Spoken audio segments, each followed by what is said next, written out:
Hello, everyone. Welcome to Talking Stations. My name is Rundle Niter. I am covering for Matterall, who is gathering his strength after being inoculated. Maybe he'll go through some Teragenesis. Who knows? We'll soon see what his final form is next week. This week we have McLeod, Ashtarasi, Arisa, Dr. Spodmane on the panel, and guests Ashtra Khan. We'll talk a little bit about mining in the latter half of the show. First, though, we're going to do a review of the week. You can go and take a look at the Talking Stations YouTube for a review of all the things that we've been doing. So let's start there. All right, last Sunday was a pretty good show. There was the weekend report as we're doing now, last weekend, and it was talking about how to survive in space, various techniques, tips, tools, methodologies, how to leverage sites and locations against larger foes, and Sutonia and Rich's perspective as hunters, Hateless and Cat ESA's perspective as evaders. So it was kind of a back and forth cat and mouse show. Does anyone want to give any additional information? Please jump in. I pretty much liked that show. That was pretty cool. I don't know how other people thought about it.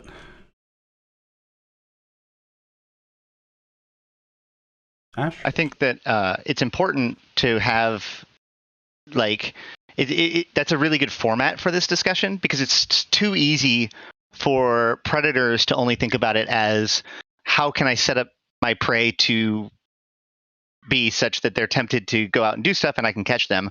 And from a prey's point of view, it's often that, like, how do I prevent the hunters from doing anything for me, or that the hunters are some sort of like existential nuisance that CCP should do something about because they're ruining the game or whatever. So being able to have both people and be able to talk about the actual gameplay of cat and mouse gameplay with everyone kind of accepting the fact that the other side's role in this game is to be a mechanic for them, right? Like, is to be a challenge for them. And so you get a lot of really quality discourse out of that, as opposed to, just a bunch of miners complaining because suicide ganking exists, or a bunch of gankers complaining because people aren't ratting as much anymore. It's much better to be able to see the full cat and mouse game and appreciate it for what it is. Yeah, I thought it was pretty good. Like, I liked the fact that we had that sort of to and fro. And all those voices are incredibly talented individuals that know their mechanics related to this extremely well. So I'm very glad that that kind of discussion is able to be had. Maybe it's something we can do again, follow up, maybe take a different tactic on it. Maybe if there's people have ideas in the audience as to extensions to that topic that would help us, bring that back sometime down the road. So probably always new tactics with new, modules or ships or just things that happen in the game that slightly change it, or just new ideas. So we can always, revisit that for sure. It was nice getting the small gang kind of perspective on hunting and invading, rather than just like, large groups, like large alliances or coalitions, kind of like, ways on hunting things, like, because there was a lot of kind of interesting methodologies that that Sutonia and that Rich kind of like gave to the conversation going on. So that was cool. Very good. All right, so then on Monday, there was obviously a bit of a weekend wrap-up. Talked about where some Keepstar died in a freighter wreck in Tenefris, somewhere with Deepwater Hooligans and Pandemic Horde. The Wrecking Crew Town Hall got the Hiwanto treatment with a little bit of shade thrown at RC.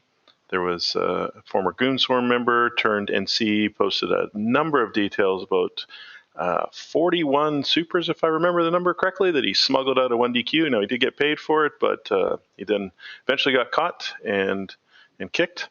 And Init and Frat had scrapped over an NPC Soito that dropped a Komodo BPC, and there was a bit of tomfoolery that went on with that as well. Someone picked it up, that person got shot, it dropped again, someone else picked it up, and then that person got shot, and the Komodo BP went poof, which was unfortunate. There's like a hot potato. It reminds me of like the people arguing over their child.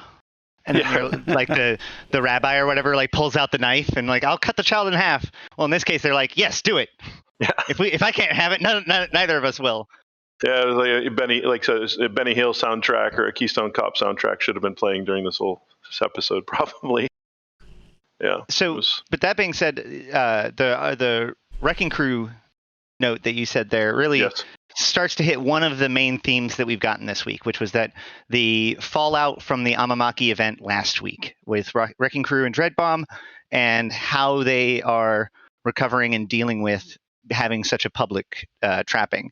So we'll see that probably more as we go through the week. Wrecking Crew, absolutely. Wrecking Crew kind of popped up a number of times in the news this week and in other shows, even lots of commentary about what role is Wrecking Crew playing and where do they, they're big Sov holder now. Are they a block? Are they still just low sec? Like, who are they wanting to be and where are they going? And, not just here, but this is happening across the Eve sphere and across Eve news sites, not just us.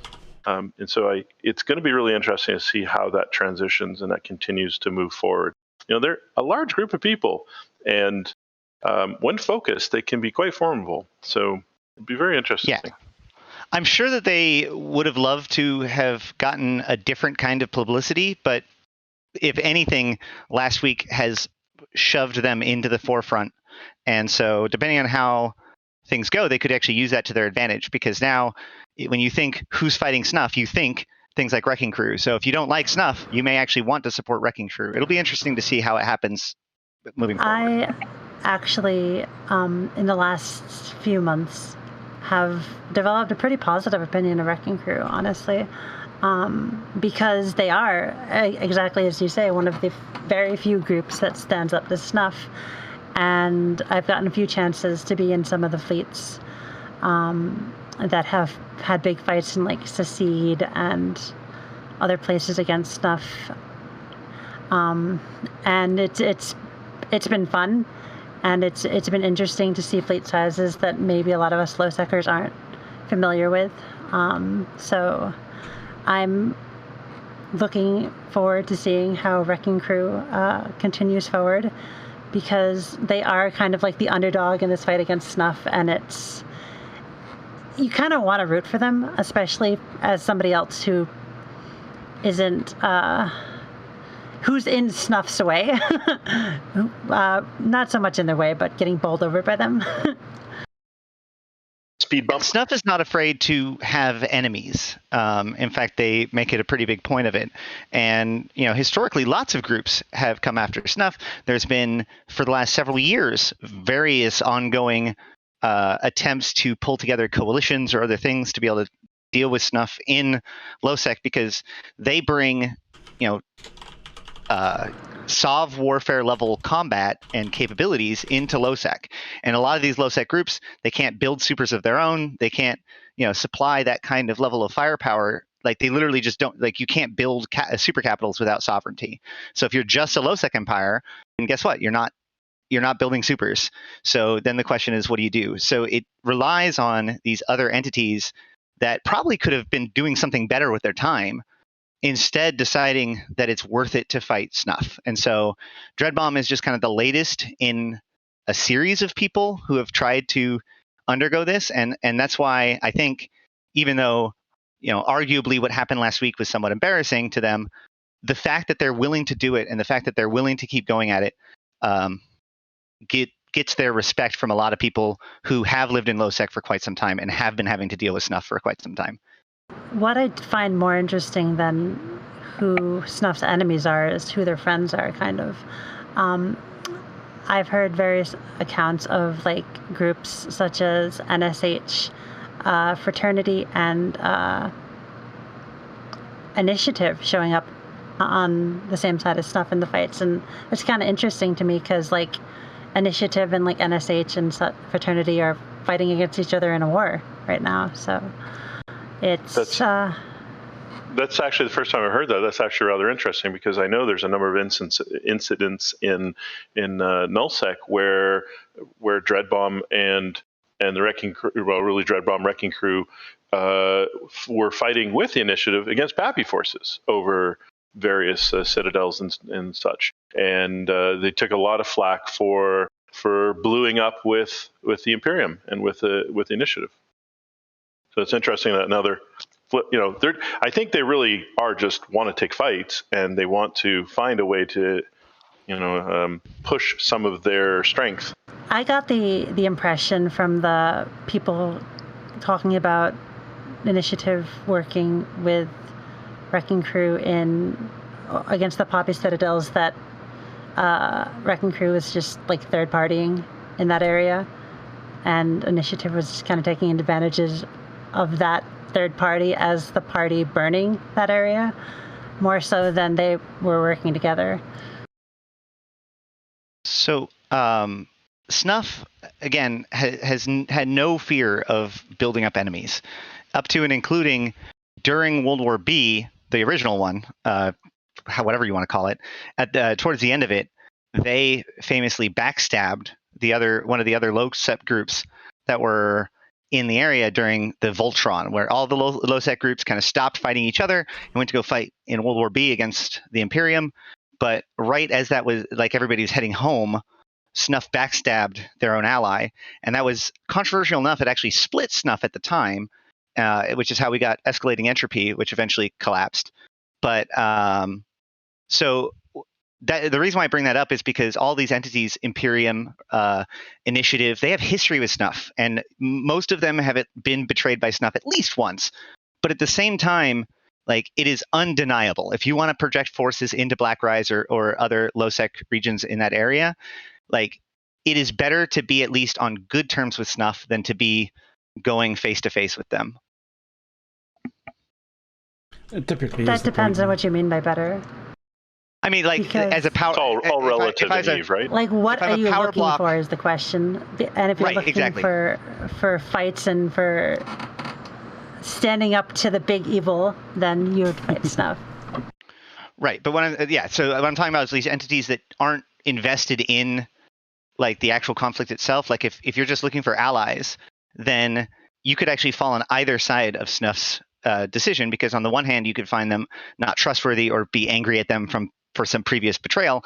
But on the other hand, like, there's almost no better way of having a power base in that area of low-sec than being on good terms with Snuff, even if you know that they're going to betray you eventually. That's why they keep being put into these situations where they can betray you. They're always betraying people because people always want to work with them, even though they know that they're going to betray. It's like one of those Ponzi schemes where you're like, it's a Ponzi scheme, but if I get in and out before it goes off, then I get money too, right? I just view Snuff as the original weather effect. It's like the metalemental storms that it goes through the region and kills all the structures every so often. That's how I kind of saw them. That's how I kind of saw them from the Hematar and Metropolis Devoid Bleak Lens Warzone. Yeah, every once in a while they just get a wild hair up their ass and just sweep all the way through entire regions and just clearing it all up, for sure. Yeah, they're the original spring cleaning. Storm. Spring cleaning time, right? And we can also complain about how bad and grrr and how negative that is for the war zone or whatever, and I have at great length. But it's also worth noting that, like, it's just business from their point of view. Like, they have the tools to extract the resources in low-sec, and with the changes that have been happening, that's only more and more and more valuable.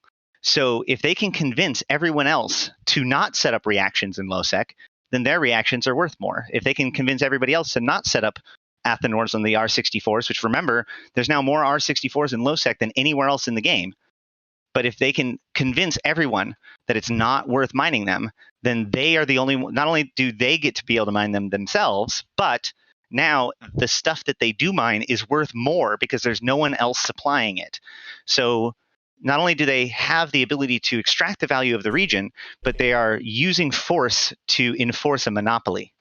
I think, like, I get the impression that they just are looking for stuff to kill and like killing stuff, and maybe there's not that much thought into it to the level that you're thinking.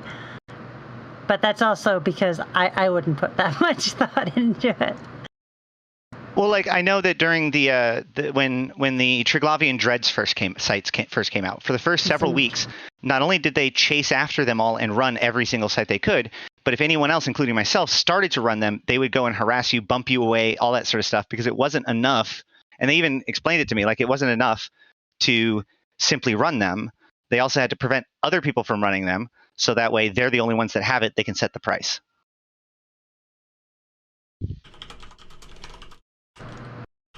Well, maybe someday we can get some of those guys on and answer those questions. What is their motivation? Get a snuff person on, we can have a conversation and really just dig into what motivates snuff to be the way they are. Is it economic? Is it personality? Is it just good fights? It's a big enough organization also that probably on any individual, it'll be a spectrum, right? There's probably some people that are more focused on just making the money, and there are more people that are focused on killing things. And there's also different motivations for different specific targets. Like when they blew up the Astra House that the Min-Mail had in Terran, there wasn't reactions there. They just they got a couple of fights out of it, and then they blew it up for a kill mill, right?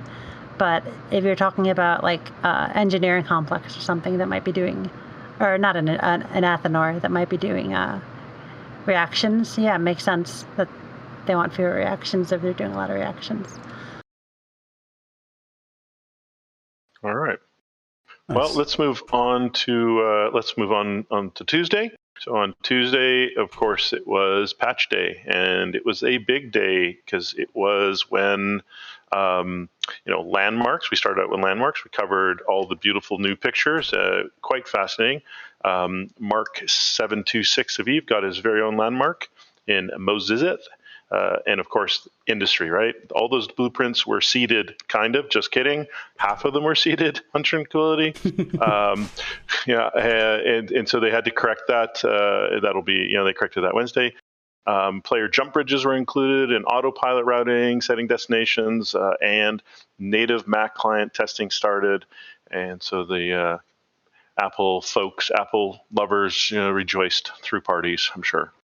But the big news, of course, was the start of the seeding of the blueprints. So there's lots of conversation, and, of course, the big, whoops, missed one or two or 12 or 14 or whatever it was, half of them at least. Yeah.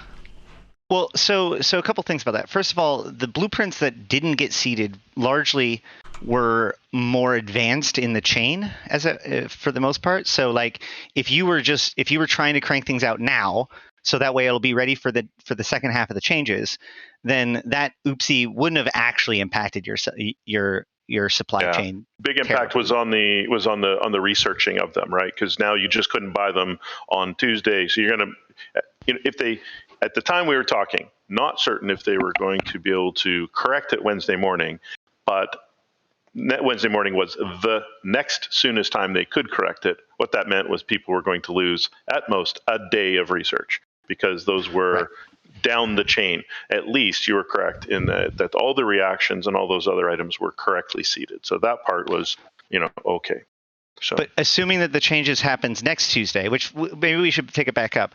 What happened on Tuesday is that all of the blueprints and for all of the new stuff, right, the new reactions to make the new components that will eventually be necessary for things like faction equipment, battleships, and capitals, all that stuff was put into the game now, so that way at some future time when they do the second change, so that way the ships actually require these things to build them, then we will have them pre-built. So they gave us this is a lead time. So that's what I mean by it won't make a difference, because even if you got it on Wednesday and threw it into research, you would actually probably have the research finished still in time to start cranking out the stuff in time in order to get it through your, at least your material. Yeah, your material research, your ME research probably. Yeah. So it's like a whoopsie, but it's not that critical. That's right. Of a whoopsie. That's right. And the estimates are that the rest of the patch will be coming April 27th, right? So it's really a couple weeks lead time is what they were talking about. I think that was previously reported a number of weeks back. We'll see if they meet that date. Again, don't have the crystal ball perfectly tuned to see what will happen. So let's finish off talking about the industry, because I'd like to go back after we talk about industry about the pictures and the landmarks, because I honestly think that's they're gorgeous. But let's finish on industry. Does anyone else have any? Did anyone try any industry? I did, but what about you guys, the experts who did some work? I've been cranking out reactions, but the one thing that has stood out to me from this industry change that we didn't notice ahead of time is that the blueprints related to capital parts, the new ones, are insane on what the ISK that's required to do things to them. So like the blueprints themselves are only like 2 billion, but to research it's something like 34 billion. It's twice as much as a NIX, which the NIX blueprint, if you just went and bought it off the market unresearched, is cheaper than these parts, and yet, sorry, is more expensive than the parts. The part is a cheaper blueprint, but yet doing anything with that blueprint, researching it, copying it, etc., has this exploded value, which has caused the community to not really understand if this is a bug, if people should not be researching this blueprint right now, or if this is actually the way it's supposed to be. Yeah, that's a great point. That because it worked out to, what was it, 1 trillion ISK for a full METE if you were to do it in like perimeter somewhere in high sec with a high index, right, and in a place with no rigs, but still half a trillion almost in null sec with the best index and the T2 rigs and full sets of skills and everything. It was still an enormous amount of ISK. Yeah, and these are specifically only the parts that go into capitals and specific, and more importantly, super capitals. So like these are the tippy top things. So these are the things that you might expect to be more, but that's a lot more. Yeah, it was an order. It was an order of magnitude. I mean, an extra zero more. It's almost as if when they were in the background doing that maybe, because there's a bunch of formulas and estimated prices, and of course the final items aren't there yet, and so the estimates are pre-coded, pre-seeded, and my take on it was as if there was an extra zero added somewhere in the pre-seeded data, but I haven't seen any changes, so they've had a few days to do that, so maybe it was on purpose. Right. If it was a bug, you would expect to see it in one of the smaller pieces, right, where it wouldn't make sense. But the fact that it is only on the super capital parts or something like that makes it feel like it might have been intentional. It'd be nice to get some sort of official word from CCP, because if you decide to do that research, you're paying that price right now. So people are going to, you're talking about people having their research disrupted. That's going to do more than the blueprint not being seeded. Yep. That's a big sink, a big ISK sink for sure. All right. Anyone else have any industry? Go ahead, sorry. The last piece I have about that, because I've actually been focusing on this like all week doing the reactions and stuff, because we've been mining R4 for the last year. The one thing I will say is primary resources right now are insane on the market. If you have fuel blocks laying around that you're not planning on using, I'll give you a hint. Yesterday, I think there was less than 1,000 fuel blocks in Dixie for sale, and they were $30K each. Like, it is insane how much everything costs right now. Because everyone is, last week, this stuff didn't exist. This week, it exists. Next week, or in a week or two, it's going to be necessary. So everyone is trying to crank out this stuff. So anything involved in the production of fuel blocks or these reactions or the PI involved, if you haven't gotten your PI colony up and running, like, go check the numbers, man. Like, if you have anything in your hangar just laying around, you may want to check to see what it's worth on the market right now, because things have gone up by 2 to 3 fold in the last couple of weeks. It's pretty crazy. I'm putting up some of the, some of the forged regional market kind of things of isotopes and basically ice products, and it's some of it's kind of crazy. Yeah. Yeah. I've been shipping stockpiles to Dodixie and selling it, and I think I've made, so to put it into perspective, and I have a big stockpile of stuff, so it's a big difference. But like, I woke up on Tuesday, and Jave Assets told me that my assets had increased by 5 billion just by waking up. Whoa. It's not too bad. It's pretty good return on investment for sleeping. Yeah. So like that actually gets to a point that I've made to a lot of new players who ask me how I have money, and a lot of times the answer is I'm an old player. I've been around a while, and I just have a lot of crap and value increases, right? Just sometimes just having stuff is better than having ISK because the prices change on stuff, and yeah. Yeah, even absolutely. And even just coming into the game, if you're new and you're seeing all these changes, don't panic if you're listening for the first time today and you're hearing all this and you're like, oh, I'm on the back end of it. No, that's not true. Just come in and play, because the standard stuff that as a new player you're going to be using most frequently is actually going to level out in price and not be impacted by this. In fact, it's going to go the other way. Playing Eve for the first year or two is going to actually be easier on your ISK wallet overall, unless you're a maniac and you like to PvP and waste a lot of ships, or whelp a lot of ships. But overall, just in general, it's going to be more equitable, and you're going to then be able to get into resource gathering. And the way they're pushing resources with some of the other changes is you're going to have access, or as a new player, if you want to get into the industry or the resource harvesting side, there's going to be a lot of new opportunities for you to get in on some ISK generation streams, right? Where you can do things, join corps, ice mine. This is the stuff that Ashtaroth was talking about, those ice components. Get into a WormHole corp, start getting some gas, do some mining in high sec where a lot of the trit and the pyrite is, et cetera, right? There's a lot of great opportunities come in, and those things that are going to get you started aren't necessarily going to be any more expensive in these changes. In fact, the opposite. They're pushing them and lowering the prices. Yeah, right. A lot of the T1 stuff below battleships should hopefully be going down by a fair bit.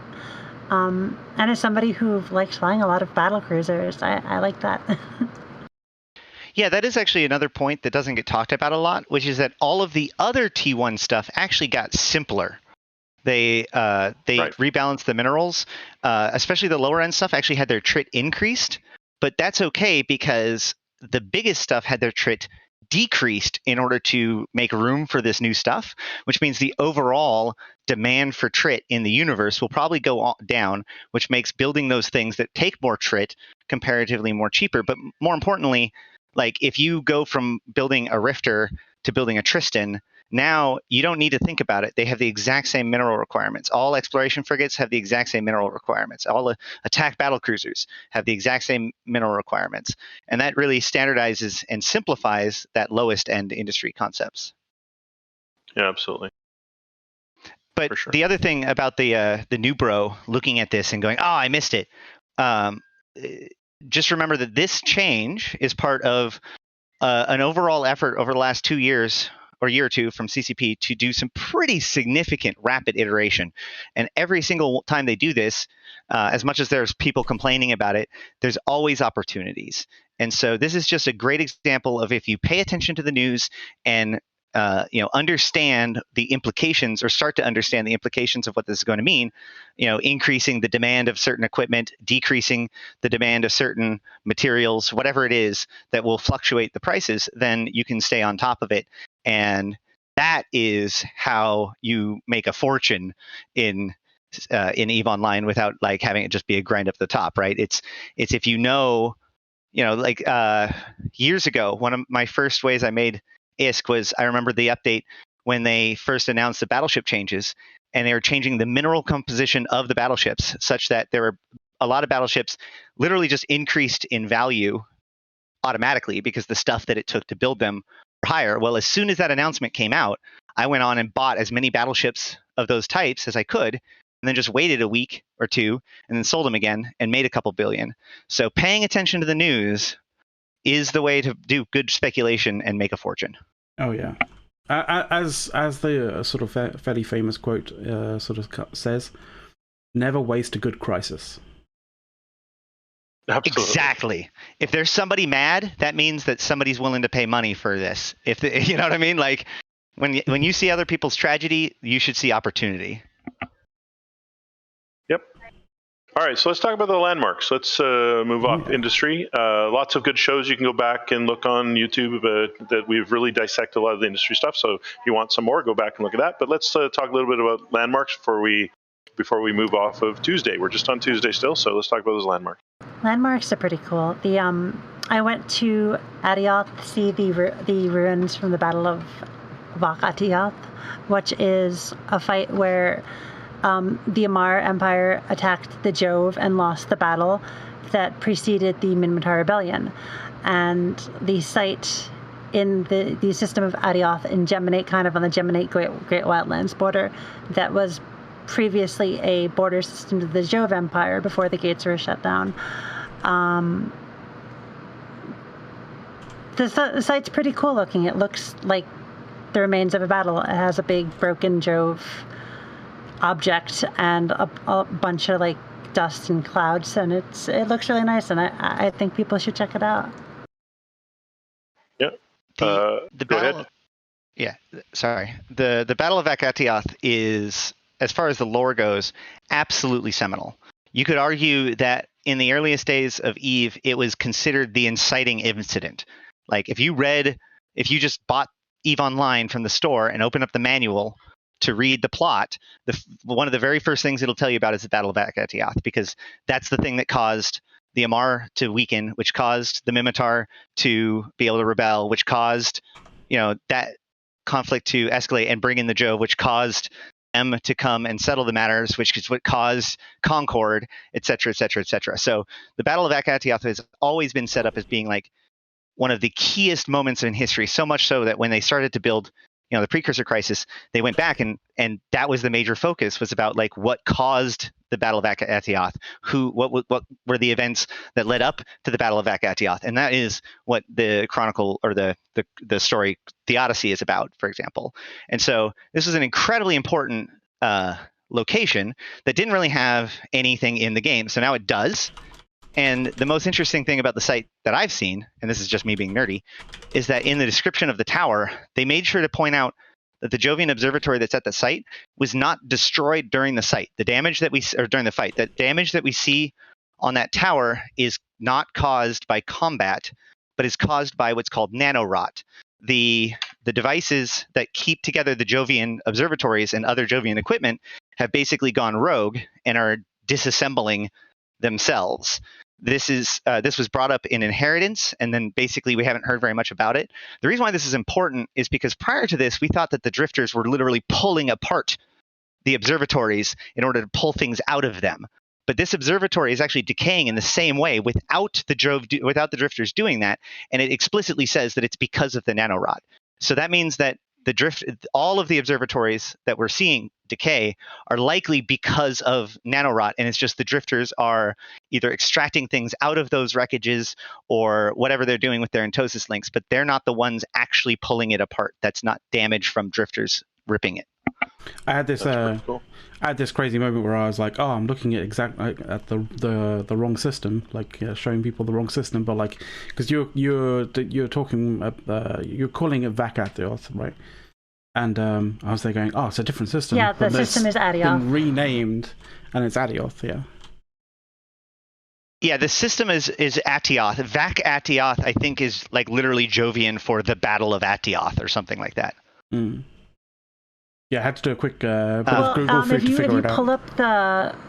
If you pull up the fiction portal, it says it was fought in the system of Vak Adioth, now known as Atioth. Yeah, yeah. Well, there you go. Either way, I remember there was some reason why it was Vak Adioth. Yeah. So, but what I was going to ask was, did anyone take a chance to go and look at everything? Sorry, I'll let you finish your thought, but I just want to move to making sure that we has anyone seen it all? I thought Hateless did, but anyways, that's where I want to go. Finish your thought, and then let's talk about if anyone saw it. Yeah, I posted a video. I went out the day before the landmarks change, and I recorded all of them with a time lapse and put them on my YouTube, which we shared and talked about on the show. So there's that. But also on yesterday, I think it was, CCP actually did a tourist stream with Mark 726 and CC Fozzie and a whole bunch of other people, like the artists that were involved in these sites. And they did a really good presentation where they went between them all and talked about them and all that kind of stuff. And, CCP Fozzie, who is not only one of the main game designers involving in like events and other stuff like that in the game, but he's always been one of the primary lore, like he's the guy who pushes for things like a unique model for Old Man Stargate and all that stuff. So it's really cool to see all of them talk about these landmarks, what it means for them, and hopefully what kind of things that we can look forward to being added in the future.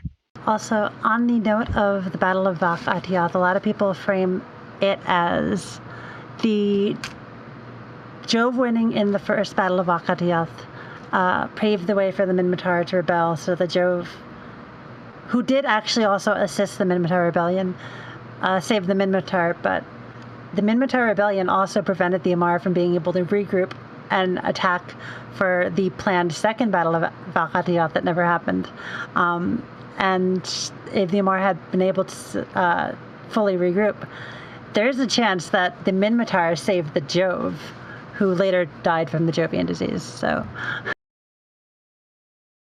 it's also worth noting that the commander of the Battle of Akatioth was actually the head of the Sorum family, because that was the most militant of the houses. He was, and still is. Yeah. So actually, the Battle of Akatioth, and more importantly, the embarrassment that it caused that family, is what caused them to start like taking on more and more desperate measures to regain and secure their power in a very Game of Thronesy kind of way. And so his daughter was Jamil Sorum. So if that helps understand why they were willing to go through such extreme measures to save Jamil and to make her empress, this is why. And even in recent times, like it was RX Sarum who called for the invasion of Losiswin in 2019, the end of 2019, beginning of 2020. That whole big war that was fought in Losec in Losiswin over the planet after the NPC post on the IGS called for the full enslavement of the citizens of the planet. So Sarum is always looking for a war to fight. Absolutely. So on the stream, we're going through the various the video and showing you all the different stuff as well. A little bit of commentary in the audience. Lore and landmarks go together, and sometimes some of the lore is a little involved. There is lots to talk about. So if you're not a big lore fan, sorry it took a little bit extra, but I think it's valid for correct coverage of the landmarks. Also, in the landmark changes, there is changes to the relic and data sites as well. So those also got some little bit of visual love as well. Correct. On the topic of landmarks, sorry I haven't been speaking much. There's lots of motorbikes going past my house, so I'm trying not to give you too much noise. It's Dr. Spodmain, by the way, for everyone. Hello. Has there been much... so when they announced this landmark change, they also alluded to a secret landmark that's as of yet not known. Has anybody found it? Do we have any idea what it is, where it is? Because I know I've been digging myself and I found exactly nothing, not even a single clue of what on earth it could be. The two clues that I've gotten from CCP Fozzie is when I suggested it might have been the Battle of Akatioth, he pointed out that was on the list, but he also said that it has a global beacon, and so it's not hidden. So that implies that the hidden thing that they're talking about doesn't even have a global beacon, which causes me to wonder how we're supposed to find it. Maybe it's something that has to be triggered or probed down. But more importantly, I complained about the fact that I didn't catch it when it went through HoboLeaks, and he pointed out that it was actually seeded a while ago. They seeded it, but while we weren't, before it was relevant, so that way we couldn't find it on HoboLeaks. So, no, I have no idea what it is yet.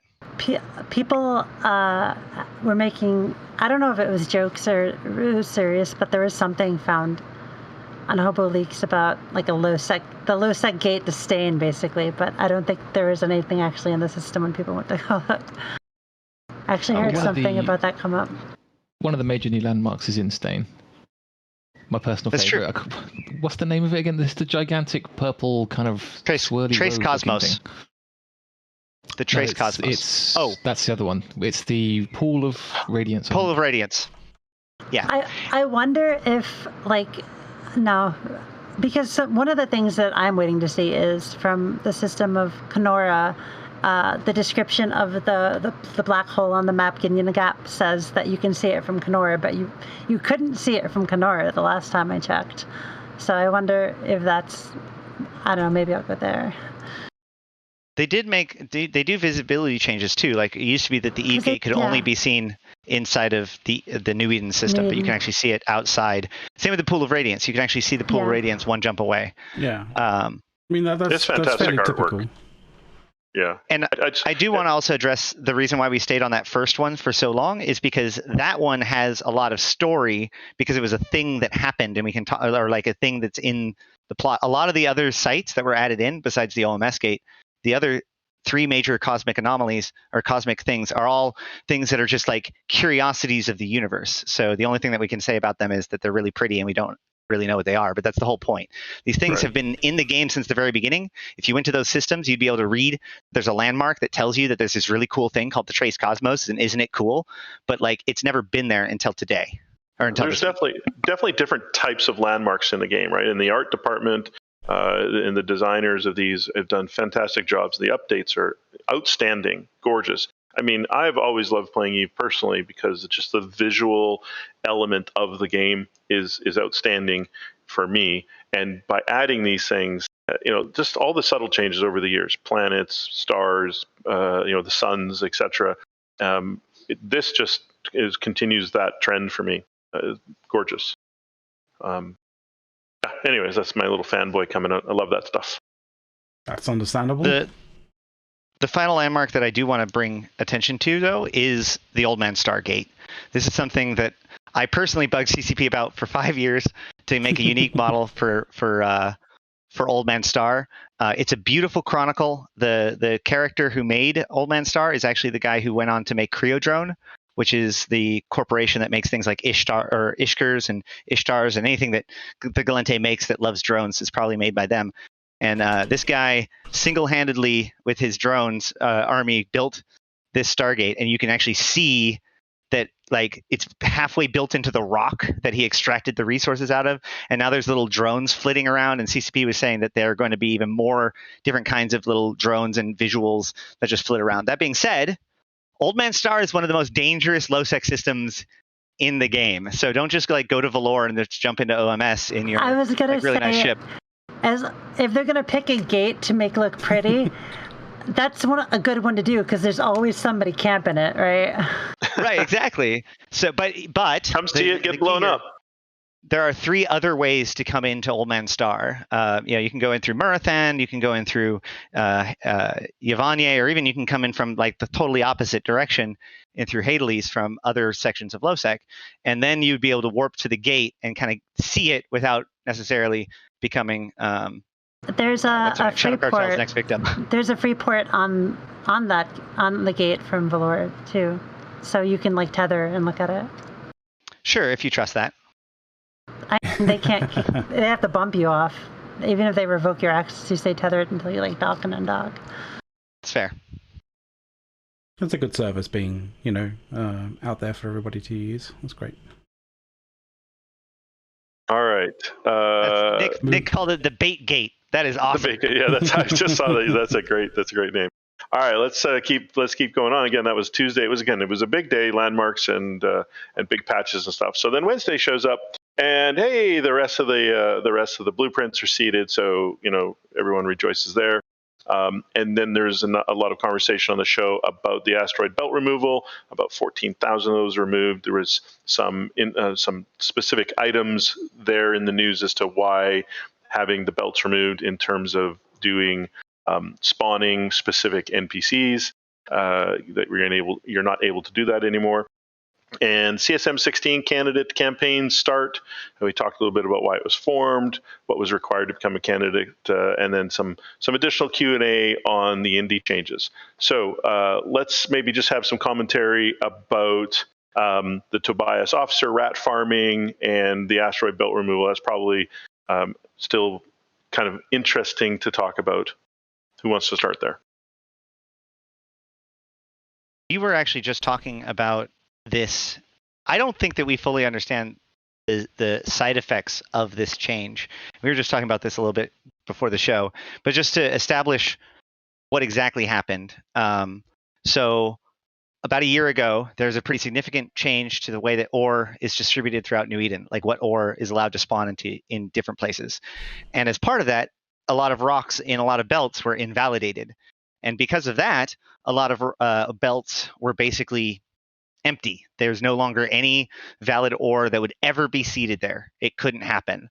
And so CCP figured that, like, since there is some confusion with the fact that there's empty belts all the time, that they would do the right thing and just clean it all up. And so all of the belts that were no longer valid for ore got removed. But this has profound side effects in the fact that when you don't have any belts in a system, that causes some issues. And in certain cases, like I think, I can't remember the exact what it is, but the Angels' home region now has literally Curse. The region of Curse has 0 belts in it, which means with 0 belts, there's 0 belt ratting. Even if there's no rocks in them, belt rats could just spawn in them. You could shoot those to trigger the officer, which allows you to fight them, which is how you get officer modules.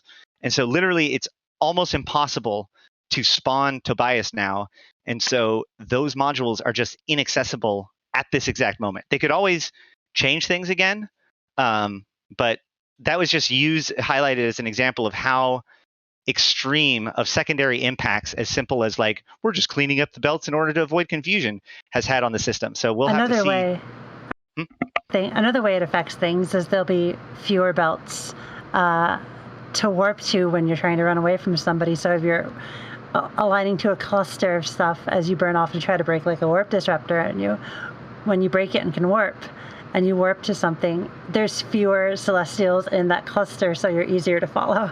So one of the classic kind of things is if you're being chased by a group or by somebody trying to tackle you for a larger group, like a lot of the times you generally tend to want to align to a cluster of celestials, because if you warp to one which is just a single celestial, they know and they can kind of warp to it and probably warp faster than you can to it, so they can land and potentially get tackle on you. So you generally want to be like going for those clusters of celestials, and it's always been the case that those clusters, because if there's 8 objects, they have a 1 in 8 chance of picking the right one if they're chasing you. So it's always been the clusters, and the clusters have always largely been groups of asteroid belts, and if there's no asteroid belts, there's no clusters, and it's kind of a lot harder.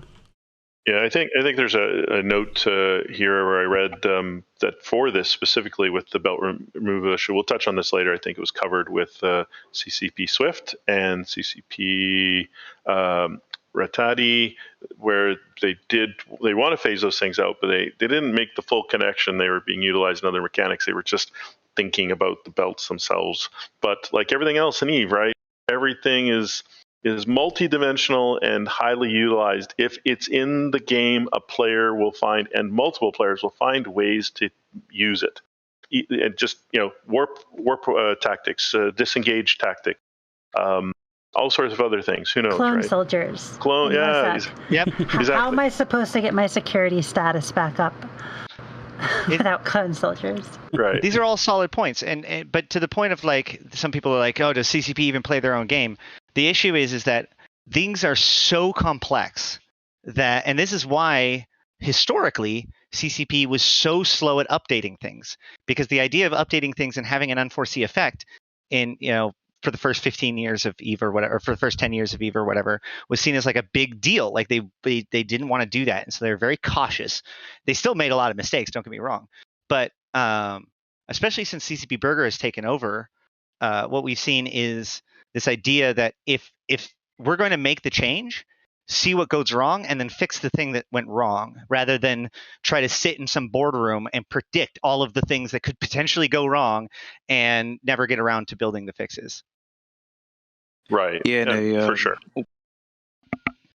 Yeah, and a good follow-up to that too is if there's an update that bothers you, let CCP know, and actually give concise criticism based, based off of your playing style, so that they know what they can work around. Because if you don't say anything, I mean, you don't really have the benefit to complain. And then using Marauders as an example, CCP is willing to listen if it is a play style that you use and it actually can be balanced around. Yeah, that's Astrocon, by the way, for everyone. The other good news is like I said, EVE players are very malleable. They do adapt, right? And so, well, there may be a lot of pain, and I hate that this, went away. Well, guess what? Fighting in Stain might just take a different style now, and they'll adapt. And now the officers spawning, yeah, that's something they're going to have to look at, right? Because now you can't spawn those officers. So, but as we said earlier, if you have some Tobias modules, then you might want to go check the market. Maybe there's a bit of a run on price. You can make a decision: are you going to sell yours, or hang on a little longer, or take advantage? So, I think that's another element that when they make changes, people can adapt. But yeah, I mean, it's not like it's impossible for Tobias to spawn, because Tobias and general sort of rats can always spawn on like things like gates. But True. It's just that the propensity, the possibility, the percentage chance of them spawning is just greatly diminished, even when it was pretty small to start off with. So right. They need to redress also, that. It can't be farmed. So, like, basically now you would just have to be opportunistic. The way it works is if you warp between the belts and kill the rats, then eventually you'll trigger it. So at this point, you're now waiting for the 1 in 10 or whatever, because you can't just continue to kill stuff. You can only kill it when you find them. So yeah, that'll happen, but they'll be like once in a blue moon kind of an issue. And when you see it, you need to capitalize on it, as opposed to right now where there are people who can or not right now, but 2 weeks ago that could if they really wanted to, they could just work hard enough to trigger one. Yeah. Right. But again, who knows? Other changes can happen. They can reintroduce. They could just change. They could introduce Tobias in a different way. Who knows? This isn't necessarily a permanent condition, which is why if you, for some reason, are able to capitalize on this current moment of panic, do so. Yeah. Well, exactly. Another opportunity. I mean, they CCP discussed it a little bit in the sort of like the interviews the interview that they had on the meta show, but we'll get to that kind of point later on in the show, sort of discussing that bit. But right. So then let's just talk about real quickly CSM 16. There's a lot of candidates. Obviously, things are just starting. Are there any immediate thoughts or items from the panel where they're shocked or this is of course this is happening, or these people are running? Kind of first impressions, anything quick that you want to cover, and then we can move on to Thursday's summary. Julius Doctor is running for CSM 16. I think that's really cool. Okay. I plan to release a platform this week. I'm gonna run. Ooh! All right, snap. Excellent. There. The thing that I was surprised about was this morning. I think it was this morning. I woke up and the top post on our Eve is Uriel Antovici. That's not how to pronounce his last name. Is running, and Uriel is one of Uriel's the guy that I go to find out what's going on with the lore. So that is a very interesting candidacy. But more importantly, the energy that he has gotten just by announcing his candidacy makes me very interested in watching it, because normally high-sec candidates, PvE candidates, lore candidates are relegated to kind of a niche kind of thing. But a lot has happened in the last year. And the player base is a lot more aware of the story, and more importantly, how the story can steal Niarja from them. And so, I feel like there's a lot more of an interest to have a candidate like Uriel or like Arcia on the CSM. So I'm really excited to see how that specific aspect of the election goes through. Excellent. And best of luck to you, Arcia, on your candidacy. and anyone else who's running. So it's a wide open field, and I believe there will be various stations ourselves, various people I think will be undertaking interviews and other elements to help try and cover the news and platforms to give the general populace of EVE understanding of who they can vote for. So look for those coming up.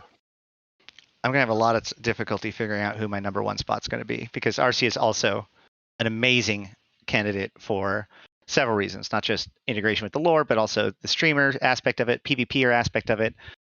Just some really strong candidates. Yeah, my number one's so going to be nice. Nick Bison, just because he's running for CSM 16. So Nick Bison, CSM 16, vote early, vote often. Is he? Yeah, Well, the Nick's last- like, Are you wait, what? trolling or are you being serious? Because The actually, that last makes couple me. elections, my number one was why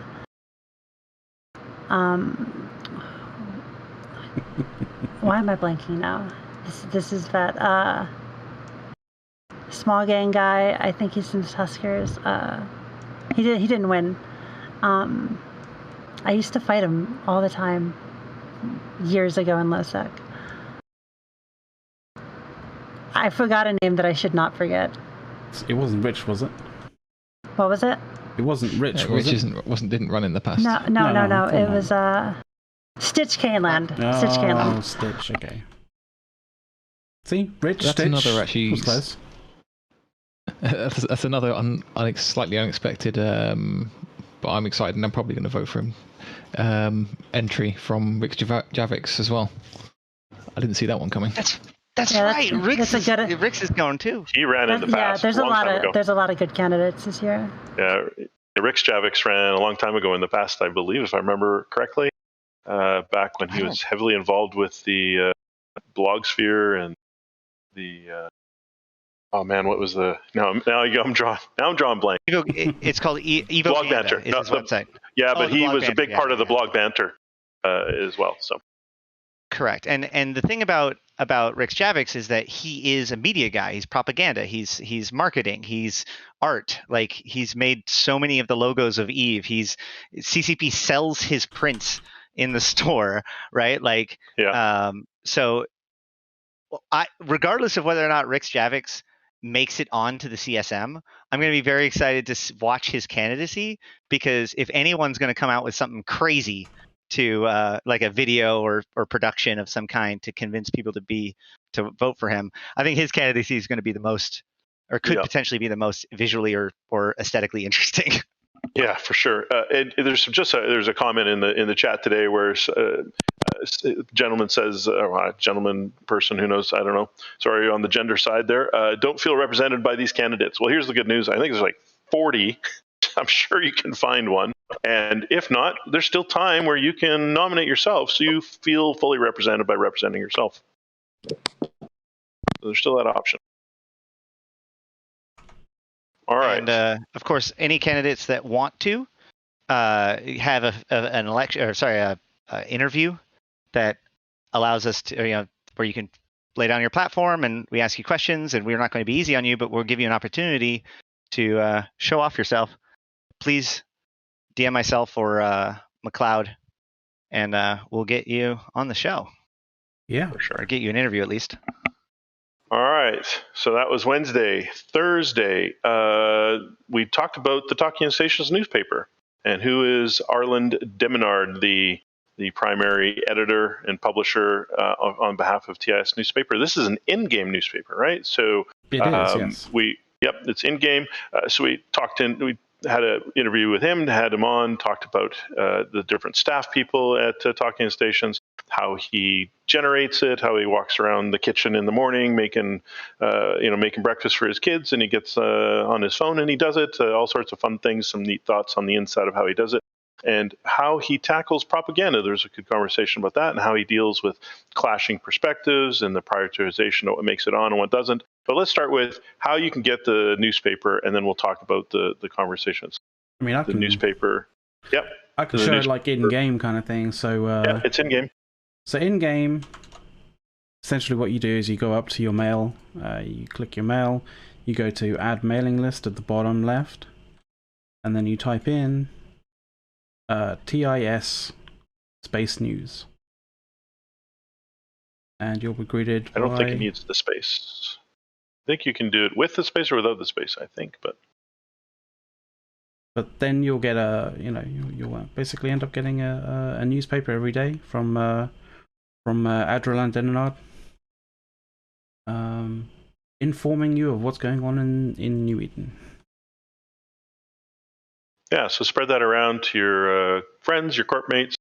It's a nice little shot of news, all in game, all with things linked, so that if you want to just click on a news story and see what the system is, or sometimes a certain ship will be listed or whatever. There's a new story there on the screen. Yeah, it's interactive. It's in game, so it's a nice little drop of news. And if you have like the Eve portal app, you can access it from there. It isn't as direct. There's a bit of a bug where like you just click on it, sometimes it just drops you into your inbox, but you can swap it to like the various different mailing lists that you're part of and read it even from your app, which is pretty cool. So the propaganda and clashing perspectives, how did that portion? I have to say I did not, personally, I didn't get a chance to listen to it all. I was on a different show that night. So I want to try and listen about the propaganda and the perspectives, because I think that's an interesting part of the conversation that I would like to hear. How did it go for anyone that listened? So I watched a little bit of it. He tries to concentrate more on the what's happened rather than what people's kind of views on it are. So like he tries to sort of keep it as to the what happened and where, rather than the the why or the how sort of thing. Which is it's reflected very much in the sort of the pro, well, I wouldn't say the pros, the way, the style of writing that is presented to you. Right. A good example of this is actually came on Friday, so a little bit of a spoiler, but we were talking about RC and how they're recovering from the situation, and the accusation that they are pulling fuel out of Freeports in order to abandon them and shoot them. And then there were some questions about whether or not this was in fact the case, or whether or not this was some propaganda or story that's being told about them. And ultimately, in the end, I say, well, either that structure goes abandoned and then gets blown up, or it's not. So regardless of what people want to say about something, you can still point to something, the things that actually happened, the ships that die, the structures that get blown up. In the end, talk is cheap, action matters. Right. Yep. So anyways, please subscribe to that in game. And I believe we're always looking for writers as well in TIS. You can get involved with the newspaper. You can get involved with other avenues in TIS, writing articles for the main webpage. But help is always appreciated. And so TIS continues to look for people to help there. If you're interested, come onto the Discord and make your interest known, please. All right. Friday. Interesting day on Friday. As Asherothi was just talking about, there was the Providence Freeports were apparently being set abandoned and looted, shot, and getting all those items. Accusations were being leveraged against Wrecking Crew for that activity. There was some Mangoes and allies clean up some NVIDIA Glory cum structures, and there's some renter swap elements there to help Imperium. There's a bunch of back and forth fighting, and there was even another fight where IGC dropped some capitals, even that some of those fights there. And then we had a new player. We kind of did a new player segment. There's a new player on the scene who's doing some interesting streaming and stuff, but like brand new. Like I think today is day 12. When we interviewed him, it was day 10 or something on Friday. His name is Gory Xander. So we had a few technical issues, which came at about the hour mark. So, but I think we covered a lot in the news that day as well. Please check that video if you're interested. So let's talk about a little bit about that RC, those Freeports, and has that happened again, or where's that going? Anyone? What I found the most interesting thing about that conversation and that issue wasn't necessarily whether or not it was happening. This goes back to what we were saying earlier about Snuff, right? So like Snuff are the bad guys. They have, for years done things that make them into the bad guys. They will rip out any structures that they find in low-sec. They will do things that would be considered rude or negative to other people without any sort of, compunction, because it's business, right? So what I found interesting about this was that the action of abandoning the structures and causing them to be destroyed with false pretenses, they purchased, or they got these structures from Test in Providence and now are shooting them. The assumption is that this is as negative of a behavior. This makes them just as bad as Snuff. And that's the part of it that I find very interesting. They've been doing weird things with structures they don't own in the entire area. For example, not long ago, RC, to some extent, kind of sent an ultimatum to a lot of the owners of public structures in the Devoid region, which is right next to Providence, demanding, I think it was particularly write-throughs, that if you had a public write-through, you should now make it private or suffer the fiery death of your nice little structure.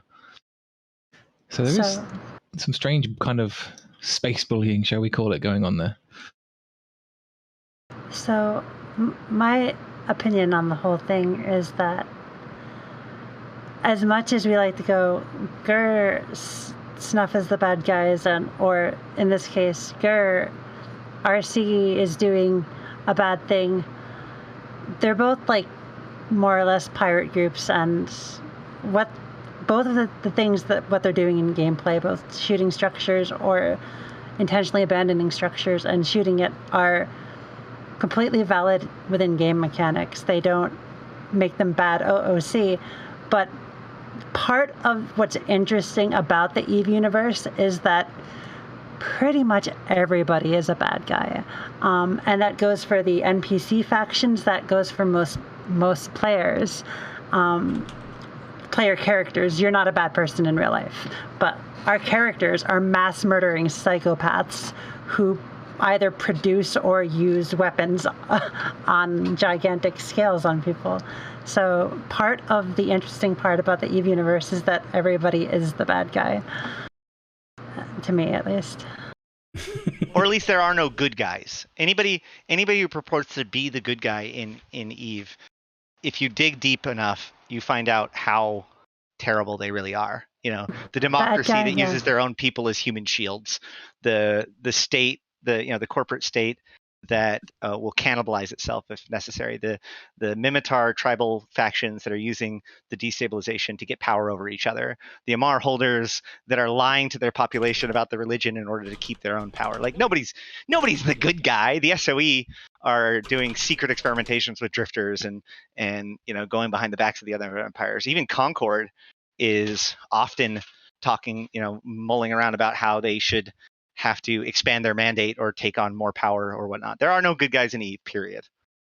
Yeah, like what really strikes me as one of the reasons why I am so into the EVE lore and the EVE story and RPing in EVE is that it really gets into the darkest parts of humanity, because all the people in this universe are people, many of them are trying to do good, but they have weird beliefs about what might be good based on being brought up in this terrible, terrible world. Like, I would not want to live in New Eden,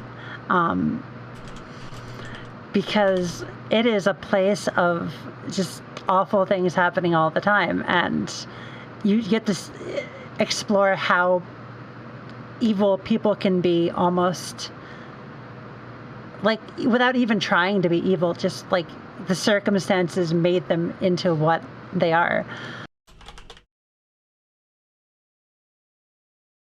Yeah, you may not be a bad person in real life, but you play one on the internet. I'm gonna quickly drag someone into the show. Just a second. Sure. While you do that, I'll say that on the topic of Gory himself, this dude was awesome. I really, really enjoyed my interview with him. He's a relatively new to EVE, but he's not new to streaming. But I actually went and hung out with him on his stream afterwards.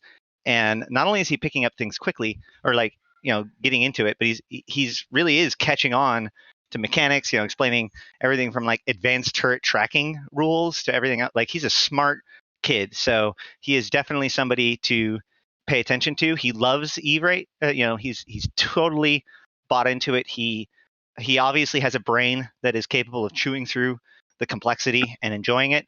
So he is definitely a streamer to keep your eye on.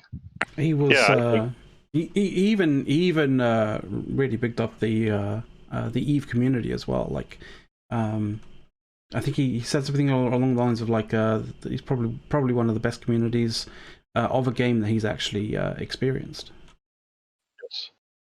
He has a great demeanor as well, and I think he's quickly capitalizing on that. And I think for me, what was why I have continued to stay in touch with him and sought him out and brought him onto the show is because I think the listeners would also, we always talk about the new bro experience. And now we did uncover and clearly point out, though, that he's having a slightly different new bro experience. But to that point, he is rather articulate and can actually say, yes, I am having something slightly different. But if I didn't have $4 billion in the bank, I would think this, or I would think this. And so he's much, much closer. Now, we still probably would like to get a true new bro who isn't streaming and isn't getting the love of the community. Because as it was pointed out, and Ash Rothley made a great point on this, and it's really got my brain thinking is, as a streamer, when you come on and you're new like he is, documenting day 1, day 2, day 3, people are watching and we have the context to be able to tell him what he's missing. And he, that way, doesn't have to somehow figure out what question should I ask here. Pure new bros who are in a corp, who aren't getting that, just don't know what to ask. Even if you have 5,000 people there, 5,000 people might be trying to feed you a little bit, but you will still not have the context of knowing what to ask. That, to me, is the biggest challenge of what the new bro experience that CCP has to somehow try to overcome with tools, methods, engagement, something, some way. Maybe it's not solvable, I don't know, but the context and the power to be able to see what this new person is doing and be able to say, you missed that. You should do this. You should do that, because they still don't know the question to ask. That was, for me, an enormous topic, which we can continue to explore with him. I think we'll have him back on. I think it's solvable. Yeah, all of us wanted to do it again. Sorry, go on. Yeah, sorry, it's Julius here. I think it's solvable, but I think it's solvable through a lens that CCP hasn't considered, which is, like, I work in IT, and I'm a pretty senior position. When we hire somebody new at our company, and we hire somebody to, say, work help desk and take phone calls and change passwords for people, you forget how much it took you to learn to get where you are when you're a senior person, or you're an experienced dev, or you're an experienced technician. And you forget the struggles you had early on. And when you're an experienced person trying to write training material for somebody who hasn't got a clue, it's really hard to put yourself back in time into that insecure, unskilled, unexperienced mindset and position where you don't have enough information to know which questions are the right ones to ask, because you haven't run into the problem of encountering something that you don't know how to solve for. Absolutely. And the problem is, I think in a big way, a lot of the problems that came out of the 4 or 5 years of constant iteration to the NPE we saw was that we had the problem of very senior people who only look at the game from the programmatic side and from the how can we sell more carrots and swing more sticks, trying to write an experience for new players that was entirely dependent on the amount of knowledge that they'd accumulated. They were operating without the benefit of recognizing their own accrued technical debt. I think that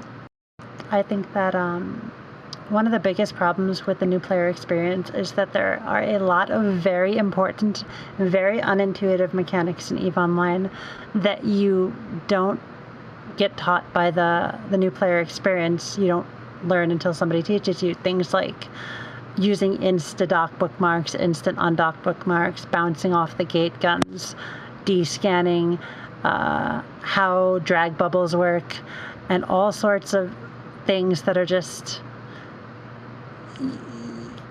you have no idea how it works, and then you're being killed by somebody who knows how to avoid the gate guns by warping off and warping back, and you're frustrated. You get killed in your high-sec war because you don't know how to instantly dock with an instant dock bookmark and warp out of the station with a instant undock bookmark. And these things that long-term players take for granted because we learned it 10 years ago because somebody told us, that aren't taught in the missions at the start. You're 100% right. Yeah. And the reason you're right is because each and every one of those things you named is something that players came up with. That's why CCP doesn't teach them. Well, yeah, but so there's another interesting piece to this. Oh, sorry. But it's just that players came up with it, and then somebody said, that's BS. Is that an exploit? And CCP said, no, that's fine. And at that point, there should be something that teaches you how to descan. There should be something that teaches you about how gate gun and Concord mechanics work in the new player experience, how your suspect timer works, how Insta-Doc book. There should be a new career agent that teaches you how bookmarks work and how to make an Insta-Doc bookmark. You're not wrong, but actually what I found interesting, especially a new bro at this point, isn't even dealing with that kind of stuff. We're talking about, I am building up the capability of just flying my ship around, right? When warping is still a relatively advanced concept to somebody, what ends up happening is it isn't just that they don't know how to do things, because those things they could eventually stumble on, right? If I go into a gate camp and I die, I can not like that, and so I can complain about it, and then somebody will teach me how, right? But if the way that I lock rats is by right-clicking on them and selecting lock, no one will tell me that that's wrong unless they're watching me do it. And I'm just going to sit there and struggle and flounder and get frustrated because I don't actually know how to use the UI effectively. I know it just enough to get by, which means I also don't know how to communicate. Why would I suspect that there's a better way to lock targets? This is the way that I remember being taught. It doesn't even occur to these people to do the changes. So that's what I'm saying. This isn't even a matter of the new bros in your corp doesn't know how to do something, catch them before they get frustrated and teach them. This is about catching people in behaviors that they don't even know that they're doing. They don't know how to communicate it, and you will not catch it unless they're watching it. So what I found fascinating was, historically, we say that streaming EVE is really hard, right? Because anybody can come and destroy you and people will be nasty about it or whatever. But as far as the actual day 1, day 2, day 3 new bro experience, it's actually significantly more, it appears from what I've seen to be significantly more advantageous to be streaming it, so that way people, you don't have anything for anybody to really take from you necessarily. But more importantly, those people will be helping you and will help you in ways that you would have never even sought out for yourself, even if you wanted to be proactive about learning things. So I agree. Absolutely. And so, I'm just like Jurius, I'm a manager. I have people, I hire people. Job shadowing is the most effective way to train someone. I can push 1,000 documents. I can say, Google this, go read this, go on the corporate website, look that, walk through this 10-minute video of training and stuff. All good for context, but it still doesn't show you how to do it. The best way is sit with that person, watch what they're doing, have them watch you do it, and real-time job shadow. That's effectively what streaming is. And it is the most effective way to bring someone up to speed. I'm wondering how much urging it would take to get CCP to actually have focus groups of literally just bring in some university students who've never looked at EVE before, or even high school students, and sit them down in a classroom in Iceland, put them in front of EVE, give them zero context, and then just watch them go through the NP and shadow them and screen record every computer and try to learn from those first 5 or 6 days. Because like Rendell said, job shadowing, a big part of what they're missing is the stuff that you pointed out, Ash, in the sense of the unintuitive mistakes, or not necessarily a mistake, because you can right click on a ship and say, lock target, but when you're zoomed out and you don't know how to zoom in and you don't know how to change your camera focus to lock onto the target so that you can right click on it more efficiently, you're chasing that thing through space with your cursor trying to right click to get it. I've seen new players do this, but I've also seen players who've been playing the game for like 5 or 6 years in a fleet not know that you can hold control and drag over space to select multiple targets. Exactly. That's my point. Yeah. So that's the biggest keys that I see happen with streamers of all experience levels is those little tips and tricks where the streamer's already doing the thing, but somebody in the audience knows how to do it a little bit more effectively. And then they go, holy crap, I didn't even know you could do that. Yeah, constantly, right.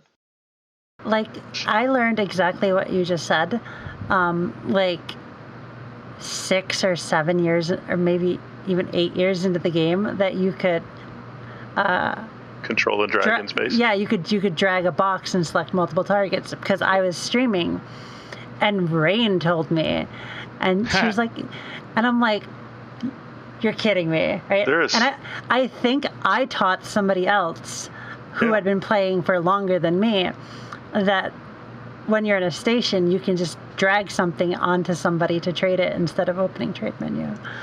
Right? There is actually an interest that does bring up an interesting point, because that idea, the drag box to perform a hotkey, because it's not just control, it's any hotkeys that you can perform by like clicking on somebody, like Alt or whatever. It'll actually allow you to do a dragging box, although with limited success, depending on like Alt is a single target, so it'll do the first target. But either way, I digress. That functionality was actually put in with Citadels.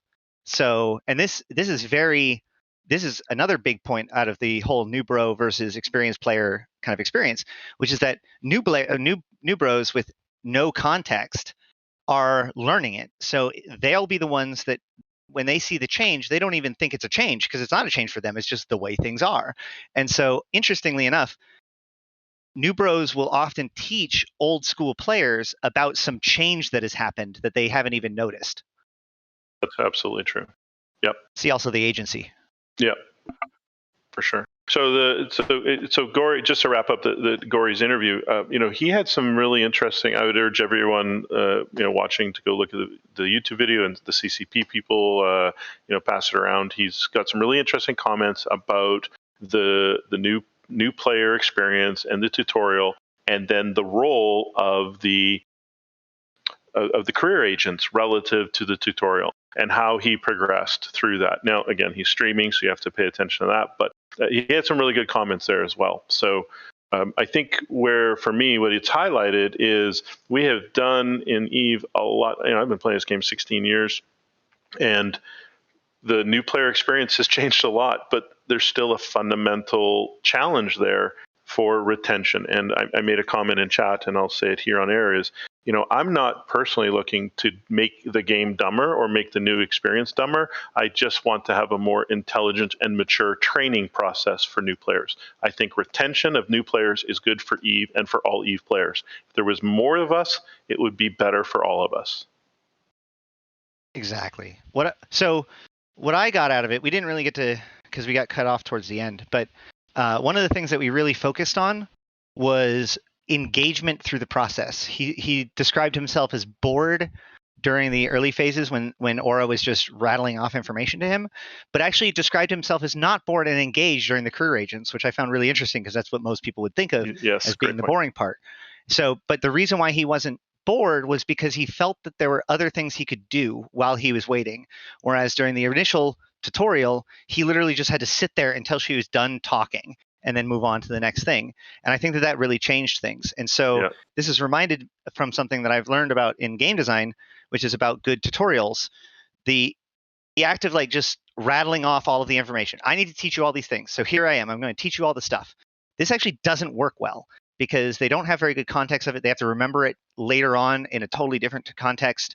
And more importantly, it's boring. Like, as soon as they hit something that once they already understand it, continuing to iterate on describe it causes them to zone out, which may make them miss the key point of information. And once you've missed a piece of information, now you're out of context, and now you're like, I don't get anything. And then you're not learning any of the new information after that fact, because you're out of sync with the training. And so the better method is what I've heard referred to as calling bumpers around the player at the very beginning. So the example is like in Cuphead. During the tutorial section, Cuphead is a side scroller shooter just like Mario, or like a side scroller just like Mario, right? So the player first starts, they can hit buttons and whatnot, and all they'll learn is that they can go left or right. And once they go right, there'll be a block there. Well, if that person has ever done a side scroller before, that person will hit A, jump over the box, and keep on going. And no one will ever think twice of it. But if you sit in front of the block for more than 2 seconds, a little prompt pops up that says, hey, press A to jump. So that way, the person who doesn't need that instruction just executes it, gets on with it, and it proves that he knows what they're doing, and then the game lets them in. But because they know that the behavior of standing in front of the block for 2 seconds without doing anything probably means that they don't know what they're doing, and therefore it's time to prompt them with the next step. That is key, because you go, oh, okay, and then you go.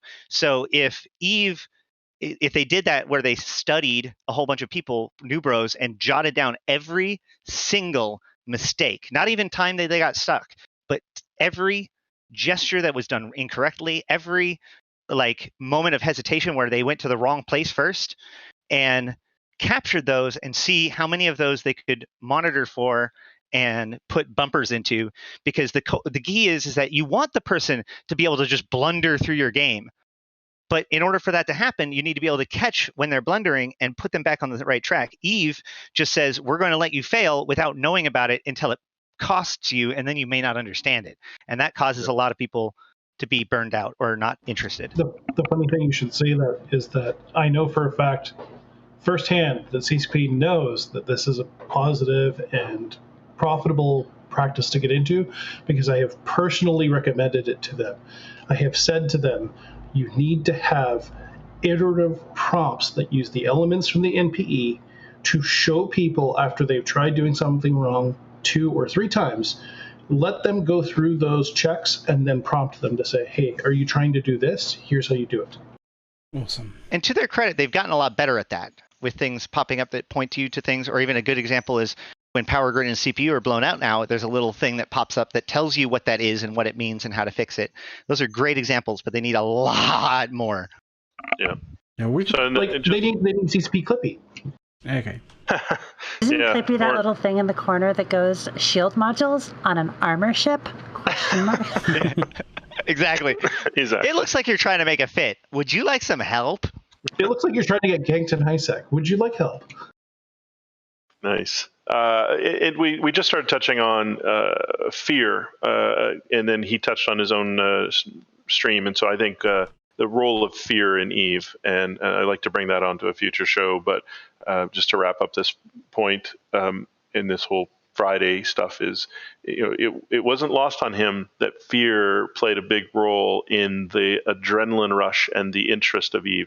And if that's not your thing, then Eve's probably not going to be for you, and that you won't be part of the player base and shouldn't be a target for for CCP to go after. But if you're looking for that kind of adrenaline rush of gameplay, it wasn't lost on him, and it's not lost, I think, on anyone listening to this right now, that is a big part of why we love this game, right? And so if they could capitalize on that a little bit, tap into the fear and the adrenaline and the exhilaration of overcoming your fear in an early way, you will keep people longer. Anyways, because I think my point there is, I think we try, the NP is to try to make things as safe as humanly possible for the first little while.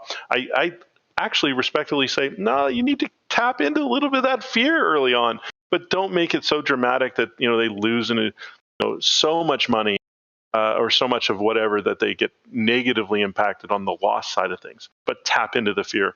Yeah. So game design, a lot of people that play games exclusively don't really think about how the experience is different for the game designer, in the same way that people who go to movies don't really necessarily understand how directing or composition is weighed. But really, from a game design perspective, you're trying to create emotional experiences for people. Yep. That's it. That's all you're doing. Exactly. And so in this case, one of the emotions that games create that a lot of other mediums do not, and therefore games really like to lean into it, is this emotion called, ironically enough, Fura. I think it's FIRA or whatever. I don't know how to pronounce it, but it basically means the triumph of overcoming a difficult challenge.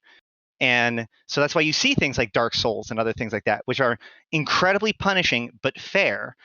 A lot of times people would complain about, like, I don't like this in this change or this thing, or I don't like the fact that I have to do this now in Eve. But the problem is that negative emotions can be designed, because triumphing over them is the end result. Without giving you the challenge, they can't give you the triumph. So the fear is necessary, but the issue is that it also needs to feel fair, so that way you can take on the challenge and then overcome it, and then that's the triumph. That's the raid boss falling and everybody cheering. Yep. That's that upswell of emotion. That moment of emotion. Yep. And that's why it gives the shakes. Yep. All right. Well, let's talk about Saturday shakes. The wormholes give a lot of people shakes sometimes, and there was a big Jove talk on Saturday, a special stream. Tiberius hosted a part 2 of this independently produced wormhole TED Talk style show published by TS. Guests included the CEO of Hard Knocks, Inner Hell, and Exit Strategy, and then some other notable members from Ronin, Laserhawks, Suddenly Care Bears, and Degenerate Depot. Interesting talk, all wormholes, and there was a pretty good conversation. I was able to listen to a little bit of it. I admittedly am not a big wormhole person, so some of the stuff went right over my head, but I understand from feedback that it was well received.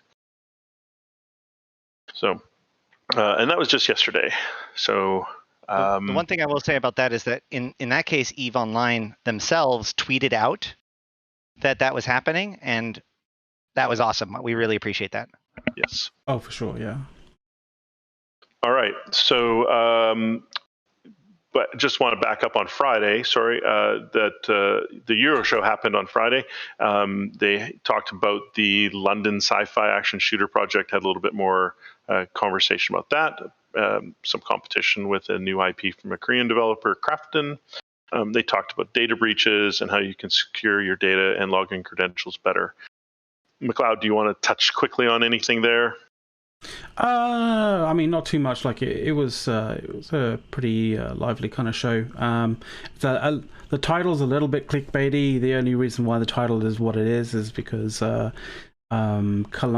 some district in Colombia have been using the EVE Online character editor to basically create mugshots to help people like catch criminals, that kind of thing. And I kind of thought it was kind of interesting because you know, depending on how many times they're doing this and how many criminals they're trying to catch, like, you know, it could potentially maybe skew CCP's numbers in terms of new players coming into the game. But you know, that was my initial sort of comical kind of view on it anyway.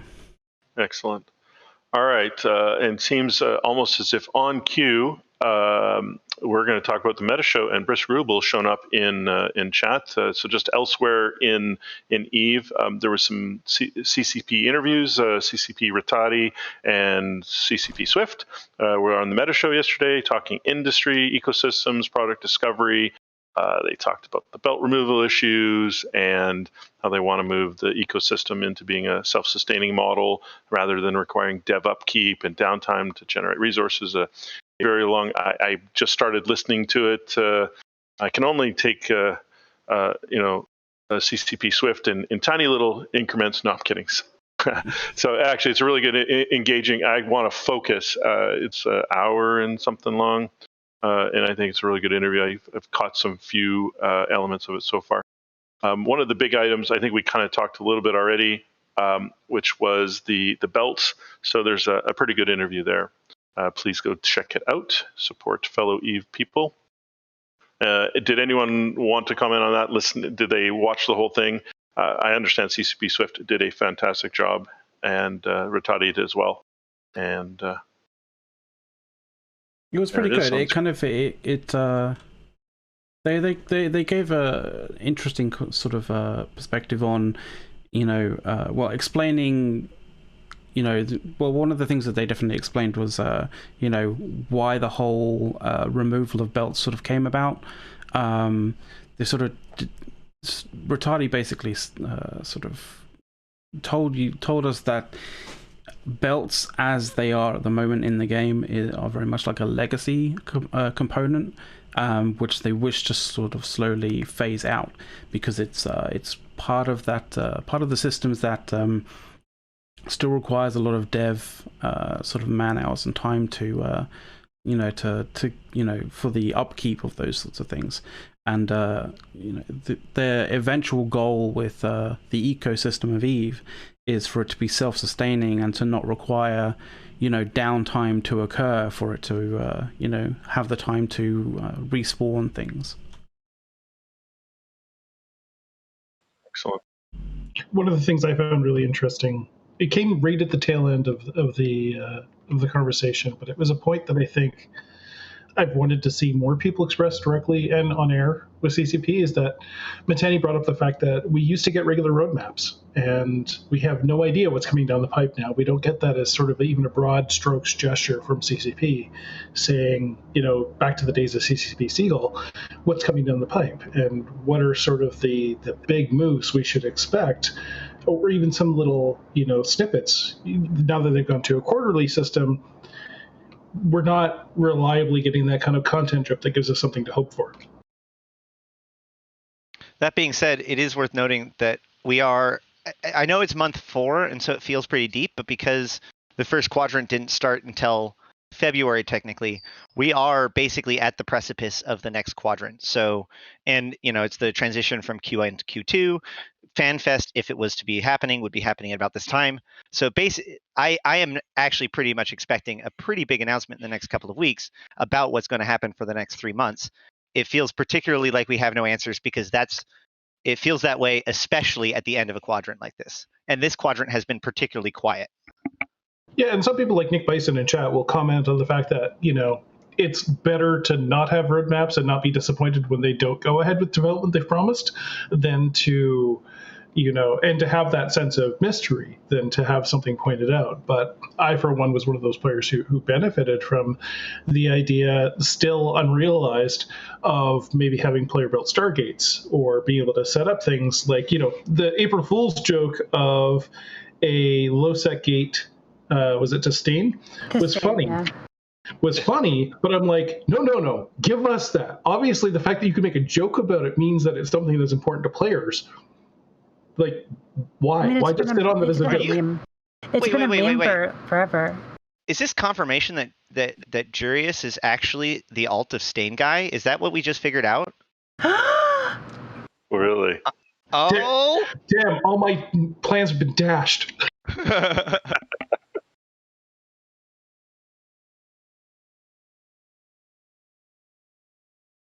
Yeah, the article is still up on the website. They're getting low sec gate to Stain. So I don't know what that means. Once they get that Orca unjammed, you're going to Stain.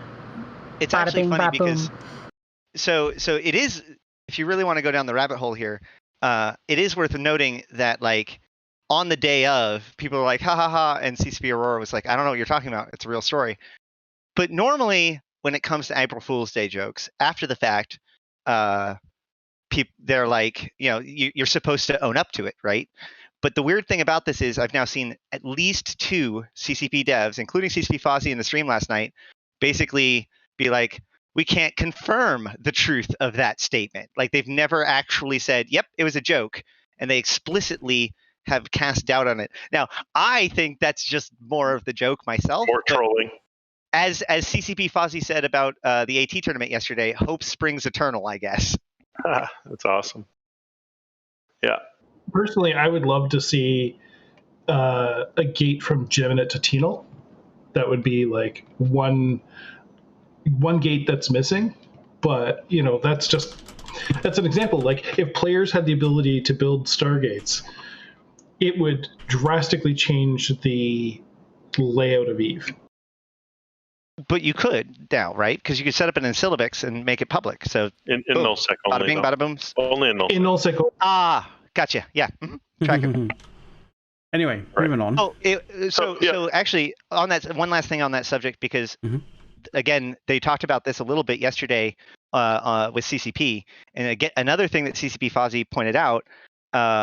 He actually fucking got me too, man. Like, because I started typing in my response. I was like, actually, the Galente president was elected on the platform of building or connecting Solitude to the main HiSet network.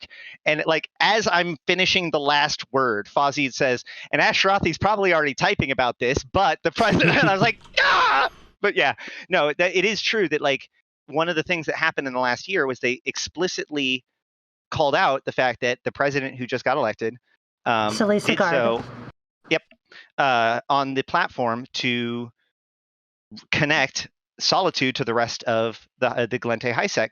And who knows whether or not they'll do it, but it kind of plays with the idea that, just like with Poshvin, CCP is playing with the idea of rearranging connections at least slowly. So maybe they will be able to Stargate.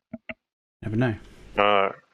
Absolutely. All right. So real quick, just update on the war. I'll just kind of quickly go through this because I'd like to get to the mining section here and give ourselves a good 15, 20 minutes there. There was since last Sunday, 4 more Keep Stars were lost in Delve on the Imperium side, I believe. All of them are, yes, 31X, TAC RE. I won't read all the systems. 3 systems in Delve, 1 system in Aquarius, fake Aquarius. There are 14 Keep Stars left on the Imperium side. 5 of them are in 1DQ proper.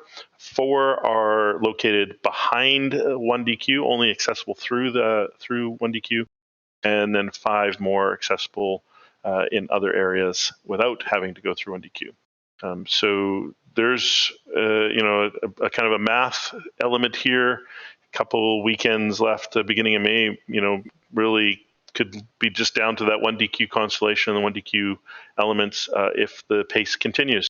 At the same time, Imperium is finding other ways to push back and fight, and Pappy's going to have to pay attention to that and be careful of that as well. So the war is not over by any stretch of the imagination.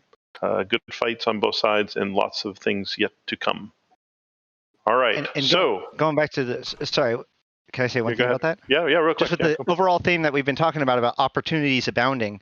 On the one hand, you have this significant conflict against the Imperium going through those Keep Stars.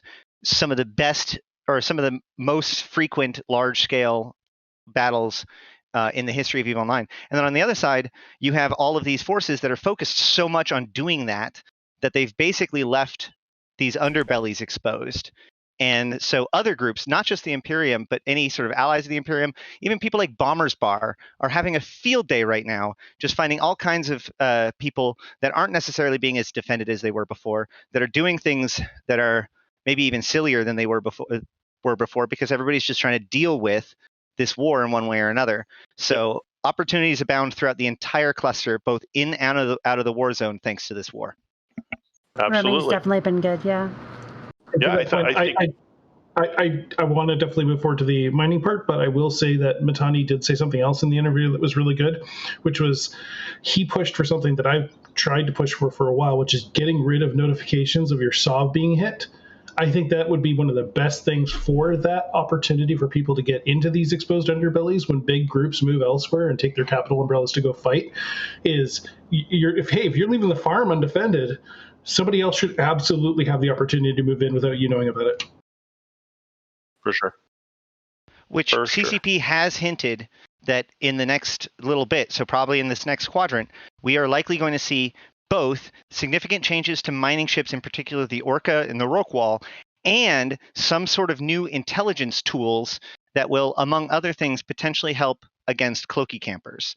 But we don't actually know what they mean when they say intelligence tools. Well, there's a lot more coming. Dan Cleats on that one. Yeah, Spot has a little bit of info about that. So after a bit of deep, dark sniffing, it appears that it's a deployable. So this is the thing that is the anti-stealth thing. It appears to be a deployable called a gas emitter or something. I've forgotten the bloody name. It's something to do with gas. Right? It's some kind of gas beacon. Some kind of strange, mysterious deployable that's called the anti-stealth gas beacon. What it does is entirely up for you to decide, but I can confirm it does appear to be a deployable of the MTU type. Like a portable storm generator for one system, in essence. Possibly, right? Could be just on grid, could be within X kilometers, it could be space, anything. It might not even decloak people, it might do something else, but it's interesting. What if it was a visual trail when you pass through the cloud? Yeah. Oh, CCP, what are you doing? What are you doing? They did say is that not only do we They did say on the on the where this was announced on the Industry Changes blog that it was a novel sort of change, like a novel sort of kind of. I wonder if that's why they're version. doing so much development in gas phenomena and all these new visual phenomena are working into the game. Is they're playing with particle physics more, and I wonder if that is part of it. So on that theme, if you want to, this is my working theory, and you owe me a million ISK if I'm correct. If you've looked at things like the what's it called, what's the children something star? Children of Light. Children of Light. If you look at the Children of Light effect, that is a new effect that they've recently put It's in the not game. new. No, it's not it's new. renewed. No, they revamped it. So they renewed, revamped the effect, and as part of that, there is now an effect where the ships passing through it do glow with a little special effect. So my money is it's some kind of doodad that emits a magic smoke that when your cloaked ship flies through it, you can see it with your eyeballs, but it won't appear on your overview. So you'd have to go and bash into them to manually decloak them. That's my conspiracy. Good tinfoil. You know, it's funny. In 13 years of playing this game, I've only seen the Children of Light once. CCP Fozzie has made it a really big point. CCP Fozzie has made it a point several times since this landmark change to point out that you should zoom in on your ship if you happen to be near the Children of Light.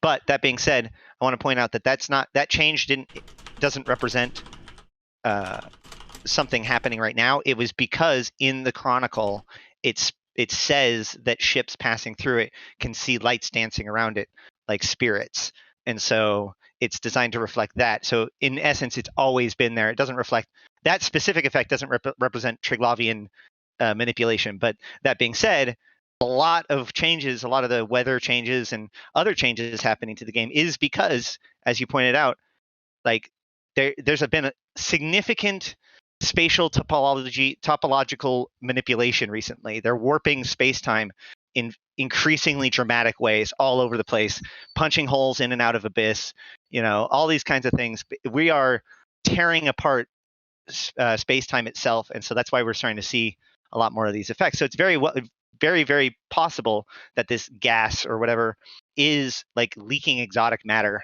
due to all of the damage that we're doing to the universe. Yeah. All right. Damage to the universe. We can move on to mining, right? So let's say goodbye to Arcia. Look for her CSM announcement coming up soon. Thank you for being on the panel today. Appreciate it. And she dropped as I was saying goodbye to her, so she was waving to everyone. Excellent. So let's, Astrakhan, let's talk about some mining. So, various forms of mining. You have a kind of some things you want to walk us through. I hand it over to you, sir. All right. So yes, once again, my name is Strayas Khan. Little bit about myself. I've basically been playing the game for about 8 years now. Started out in faction warfare. Now, more or less, my gist is usually around high sec mining, low sec mining, and some null sec mining. Kind of what I wanted to do today is just give like a new player kind of breakdown of different things you can look for in mining, some ships to get you started, and some resources. And I believe McLeod has some fittings that he's going to pull up here in a second. And I kind of wanted just to go over the fittings and the resources first. Just starting out as a high sec miner, just coming from Alpha, usually the ship that you would want to aim for is a Procure. In a lot of ways, the Procure is going to give you the most, investment for your ISK and also your time. Just starting out to give a description about the Procure. The Procure is like a battle cruiser sized, battle cruiser type of tank as far as the barge is concerned, and it has about 70% more than the cover's ore hold, so it's going to give you more cargo for your mining, and then it also mines almost the same amount as the retriever. So when it comes to competitive nature, it almost has the same. It has basically almost the same yield as a retriever has the tank of a battle cruiser. It's actually almost yeah, and then it almost and then of course it has more cargo space than the coveter, and with the bonuses as well, you get 5% to shield bonuses. You get 50% also to drone damage and drone hit points. Why that's important is if you wanted to fit out a cheeky bait procure and somebody tackles you in low sec, you can obviously rough them up if you have the right fitting with a point and a web. Now, with that being said, there's 3 fittings. The first one is a T1 fitting for new players if they just didn't have the skills for T2s. In a lot of ways, what you would want to do is you would want to sometimes switch out the mining laser for a bulkhead and a damage control to max tank, which would basically give you resistance to your hull and resistance to your shield for the damage control, and then the bulkhead would give you a little bit more tank on the hull. The second one is a yield fit, which you can kind of switch out, based off of your needs. And it has a survey scanner and some tank with some mining lasers. And then the last one's more or less is just a specialized fitting that you can use. And all 3 of these can be used in moon ore belts and then also asteroid belts.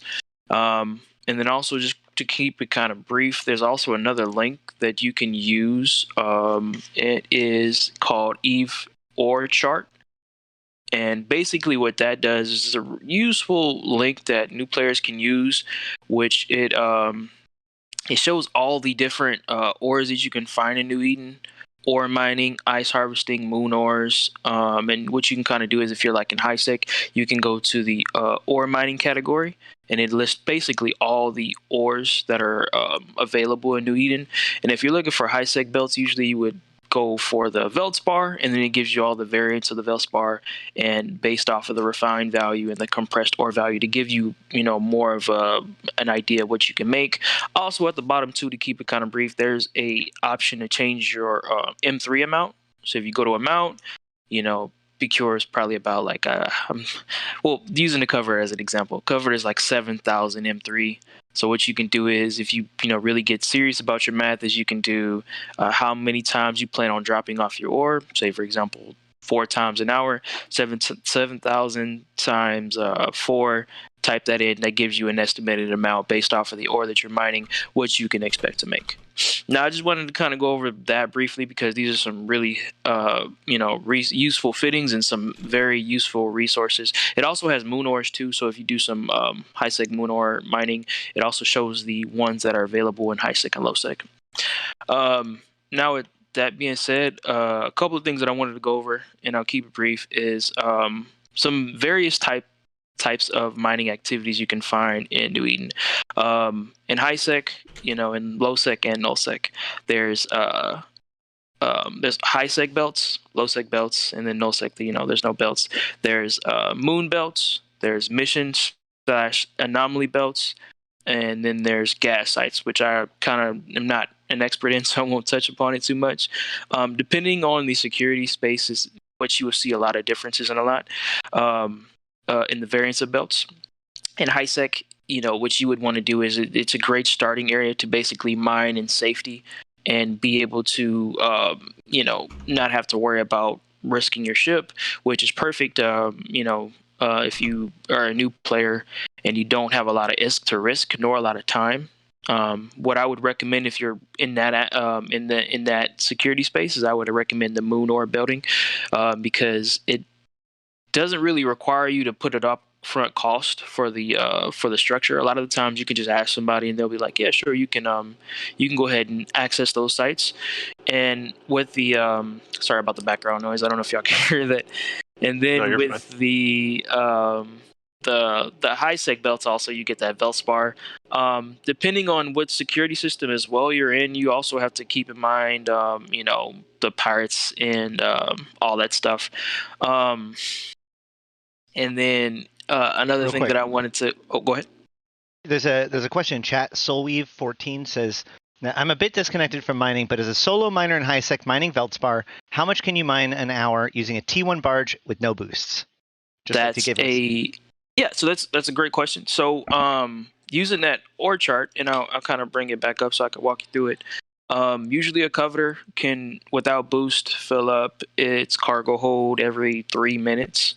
So what you could do is you can take the amount of time that it takes in an hour for you to fill each cargo hold, take that 7,000 mark, multiply that based off of the time that you're able to unload, and based off of that chart that I linked, it'll give you not only the compressed value, but it would also give you the raw refining or the reprocessing value. So if you wanted to get an idea, just as a starting out, which Moon Ore is perfect for this, how much you can expect to make per hour. You could do that. Actually, I sometimes do that with my orcas. Orcas usually are about like in the ore hold, I think it's like 180. If you account the other bays, you can add that in, but 2,800 times maybe drop off of 4 times a day, put that in the M3 amount, and then it'll automatically calculate everything that you need for you. Another cool feature too is it also gives real-time updates about when the prices are fluctuating.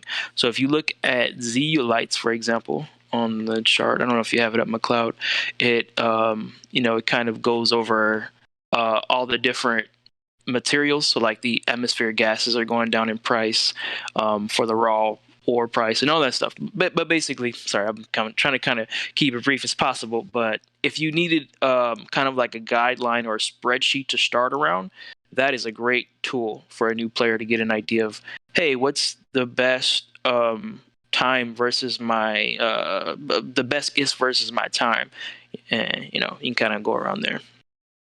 I don't know if that answered the question. Hopefully. Oh, go ahead. So Ashard's crack at it, he said it was about 20 million an hour based on that standard. So a solo T1 barge mining in high sec with no boosts, he says 20 million an hour. Does your chart agree with that? For what type of barge? Well, you recommended the. If we're talking about the procure, usually for uncompressed, yeah, you can make 20 million an hour. Compressed, however, it'll be more than that because the compressed gives a little bit more bump on your overall value. So you'd be looking at probably like 30 million if you were for sure mining Veldspar rocks that have decent amounts, and you also had pings in the belt, so you didn't obviously have to afterburn to each one of them, because with the barges, their range is only fit to about 15 kilometers. So if you like make a bookmark on the belts themselves, you survey the belts to make sure that they're decent size, then yeah, you can make about 30 million an hour. But you've got to be moving fast. You can't be just like kicking your feet up, taking your time. You've got to like haul your butt to actually make that. And another cool thing to also take some time away is if you have a structuring system, what you could just do is you could warp to the structure, use the deposit cargo, and that also saves you a few more minutes as well than rather just docking. But yeah, 30 million if you're on top of it and the system has no competition, I believe that you could make that off of the compressed price with the procure. Not bad. Go ahead. A little kind of overview as to why we kind of wanted to do this. This little segment is, considering the industry changes are going to be coming up, there's probably a few people out there who are kind of interested in, like where they can procure all of this sort of this material and how to do it, like sort of kind of best practices, that kind of thing. Some of the stuff is a little bit sort of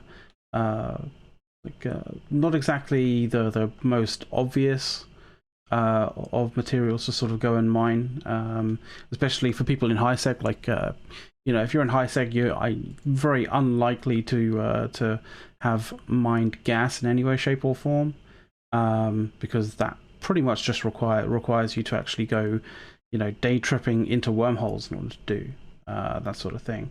Well, and the fact that the skill book is 30 million-esque. Yeah, there's also that to an extent, but like, if you were to want to do gas it, is not unheard of in high sec. If you were going to do that, like, what would be the best method? Well, as far as gas mining goes, I'm not too knowledgeable about that stuff, so I can't really give my perspective on it. But if you were looking for a decent income generation mining activity with decent risks, trying to think of my words here, I would recommend low sec anomalies. No sec anomalies are amazing right now for people who want to profit because you're getting those isogen materials. I think you also get another one. I don't know if it's Noxium or dang it. I know with the Crocite anoms you get Noxium. No, you get Isogen and you get Molexilon, which is amazing. A lot of those anomalies are already established with player structures in them. Why this is important is because, kind of what I was going over earlier, you're able to deposit that ore in there and you don't actually have to dock. If the structure also has a core, you can tether on there, which gives you some added safety. And if it's already an established mining group, you can compress your ore and haul that to high sec. And if you take that Procure fit that I give you, if you put on 2 warp core stabilizers, in a lot of ways you can escape most ganks. If somebody tries to warp covert ops in on you, unless they have multiple ways of holding you down, you can escape. And that's only like a 60 million ISK ship. And when you're mining in low sec, you're going to be making more than 30 an hour. I feel like you would probably be making, if you're on top of it, and if you also have like a porpoise, you could probably do 90 an hour. Or 90 million an hour with just boost and your barge and just being in an anomaly with either Crocite or what was the other one? I know Crocite's usually the good one, and then there's Bistot? Or not no, Bistot. There's another one, Dark Ochre maybe or something like that. Yeah, it's the other one that gives you Isogen. Isogen's usually the one you would want to aim for in low sec. But that's a great activity because with that, it doesn't require that much skills. All it requires you is just you to know what you're signing up for and some warp core stabilizers, descan, and just keep an eye on local. And if you need to know how to what to look for and what sort of tools to use in order to make that a little bit more safe sort of a situation for you, then last week's Sunday show covered all of that, so definitely check that out as well. For sure. And so there's been a lot of talk in the chat because why somebody might, when you ask, like, you just want the answer of what to do and instead they give you a tool. Well, the reason why, and there's a question even in our descriptions, they're saying, oh, there's a lot of ifs. Yes, there is. And the reason why is because right now we are in a time of intense change. And so there's even more unknowns than normal. And that means, A, it's really hard for you to be able to go to a news show and just hear what it is right now or have like the answer. But more importantly, B, if you learn the tools and figure out the answers, you can, that's that opportunity abounds. That's how you make your fortune. That's what we've been talking about this whole time. So the value in these kinds of tools is that it's how you manage to get the edge, how you discover that today there's an opportunity that didn't exist yesterday and no one else has figured it out yet. I would like to even take that farther. Like in Eve, there is no straightforward answer. Your way on doing things might be different from my way on viewing things. Like whenever I mine, I usually try to not turn it into a job. I like to see what the medium that I can make, and I base a lot of my play style around that. Yours, on another aspect, might be just looking for the max amount of ISK, the max amount of profit. Whereas if I was to do that, I would get burned out. So when I give you these tools, it's not to give you a direct answer or hey, do this, because there is no straightforward path in Eve. It's just what you're able to do, how much time you have, how much you want to make. If anything, if you want to, if I was to give a straightforward answer, I would say have a plan and have a goal. And also have context that you can build relationships around. High sec player starting out as an alpha. If you get on good terms with this, random guy in high sec who has this, harvester, this moon array, hey, there you go. You've already got your contact. How much do you want to make? Do you want to take that Procure to an Orca, or do you want to upgrade to a Mackinoff? Okay, you have your total amount. Break that based off of how much ISK you're willing to make a week, and how much time that you have.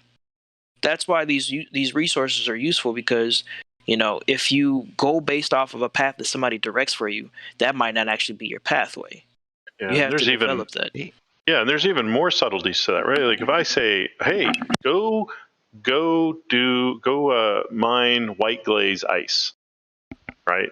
Just that's where you need to do. You need to do white glaze ice. Well, hold on a minute, Rundle. I'm down in a Mars space, and the Caldari, if I go there, I'm going to get potted because I have negative Caldari faction standing, and oh my god, it's 37 jumps and blah blah blah. Like, there's just some subtleties of the game as well. So there's always a lot of other reasons why you can't just say just go do this A, just go do A. Right. And also, sorry, these changes that are happening are not happening on random. It's not like CCP is just randomizing the numbers in the background that makes these changes happen. Basically, everything in Eve is interconnected, and so there are hidden forces at play everywhere that's causing these different things to happen. The reason why compressed Veldspar is particularly valuable is something about the particular nature of compressed Veldspar. So if you did the same thing with compressed Spotamin, it wouldn't have the same effect because of and learning all of those interconnectivity is part of what allows you to understand the game and quote unquote get good. But I think that's my point. If I can use a really oversimplified analogy, one of the things that I think a lot of newer industrialists are struggling with is that they're being given a lot of information. Go do this, go do that. But I'll use the example of construction. If I give you a hammer, a saw, and a tape measure, and I say, go build a house, and somebody says, what about nails? Oh, sorry, you've got to go to Geminet for nails. Yeah. The redistribution of resources means, especially now after the industrial changes, a lot of the things that you need force you to go to other areas. And it feels to some degree like a good move because it encourages travel, trade, and change in Eve. But in other ways, it also feels kind of like a heavy-handed forced diaspora. Nullsec and wormholes weren't busy enough. Now you have to go there. Right. So, sorry. The point that I was getting to was that if the fact that it is the popular thing to do also increases the competition of the thing. Everything in Eve is competitive, right? So if you know the correct thing, if you go and try to mine Veldspar because that's the correct thing to do in HiSec, then there'll be other people also mining Veldspar because they know that. So one of the most useful ways I have found, and what I recommend, is often don't do the most bestest way of doing the thing. Do the second most bestest way to do the thing. A good example is exploration, right? The most lucrative exploration, the explorers know which pirates have very lucrative drops and which pirates don't. And therefore, there are more explorers running the more lucrative places. There's more competition. So if you take the second most lucrative pirate faction and you make that the one that you do for your exploration, you will get pretty much just as much value for your time, but you won't have as much competition, so you'll end up making a ton more total. So being able to figure out the solutions for yourself means that you're able to look for the things that are useful, above average, a good opportunity, but haven't become so popular that you're going to be competing with people, and there aren't people that are like actively tooling themselves to hunt that kind of play style. Absolutely. All right. Yeah, and sorry, go ahead. No, go ahead. Go ahead if you want to make a point. Yeah, I mean, I'm probably risking making the video or the stream go another hour, but the importance to these changes that CCP is making is they basically are wanting to patent down the learning curve, and in a lot of ways, the reason why they're making these changes is because they want players to not only find their pathway, but they want players the wiggle room to basically be able to specialize in certain areas that your veteran wouldn't want to do, like gas mining, for example. A lot of veterans they find that activity tedious and they don't want to put the effort in.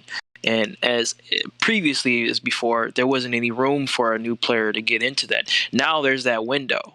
right? And if you have the tools and the resources to get in there, then you can figure out, well, hey, I know that these veteran players, they'll buy this, and I'm able to get in there. All I need to do is have a plan and have a way to get the resources out, and then from there you can kind of build your pathway to whatever you want to do after that into New Eden. And then another good thing about planning is don't put all your eggs in one basket, is what I've also learned. Because when you do that, a change happens, and then you end up losing. So what I usually do as my backup to mining is I do low sec mining, and I've also got into null sec mining. There is no straightforward pathway, and it's up to you to decide what you would like to do in Eve. And that's kind of what I wanted to leave it at. That is, I'm willing to answer any questions, but at the end of the day, it's up to you as a player and as a new player to decide how far you're willing to go and what you want to grow into. Sorry if I kind of like excellent advice. Nope, good advice. Good advice. So Definitely. we actually did kind of interrupt in the middle of your presentation, so I wanted to make sure that we got back on track if necessary. Exactly what I was going to say. What else do you got for us? There's just a couple of other things I wanted to go over. Ninja mining, which is a good segue to the low sec anomalies. Venture or Endurance is really good ninja miners to go down in the low sec. Kind of similar to what I was saying about the Procure. If you put some stabs on, you're able to get out of most sticky situations. Endurance is a great ship to invest in if you wanted to go down that kind of living on the edge of space, running and gunning, fly to the wall type of mining. You can even take an Endurance to null second, make some money getting Noxium and all that stuff. And then another thing I wanted to go over is just mining max versus survivability. In high sec, usually you would want to focus on survivability more than anything. Usually you would want to fit for some type of relative tank, because if you don't, you're going to be on somebody's kill mail, and you're not going to make enough to basically pay for the loss of your ship. Now, with that being said, I'm not saying that you shouldn't do it if you wanted to go max mining. I'm just saying if you do, just make sure that you have all your things kind of taken care of before you do. Make sure you have safe spots. Make sure you have somebody able to rep you if you get targeted. Make sure that you're aligned, and all that type of stuff is kind of what you would develop going forward. Also wanted to go over missions and mining in those missions. I don't know if a lot of people know about this, but you can mine in dead spaces and mine in mission pockets. Level 4. Most level 4s have like a few Veltspars in there, and you can just kind of start the mission. And if you don't like competing with people, or if you don't like being harassed by code or malicious mineral hounds, what you could do is you can start that site.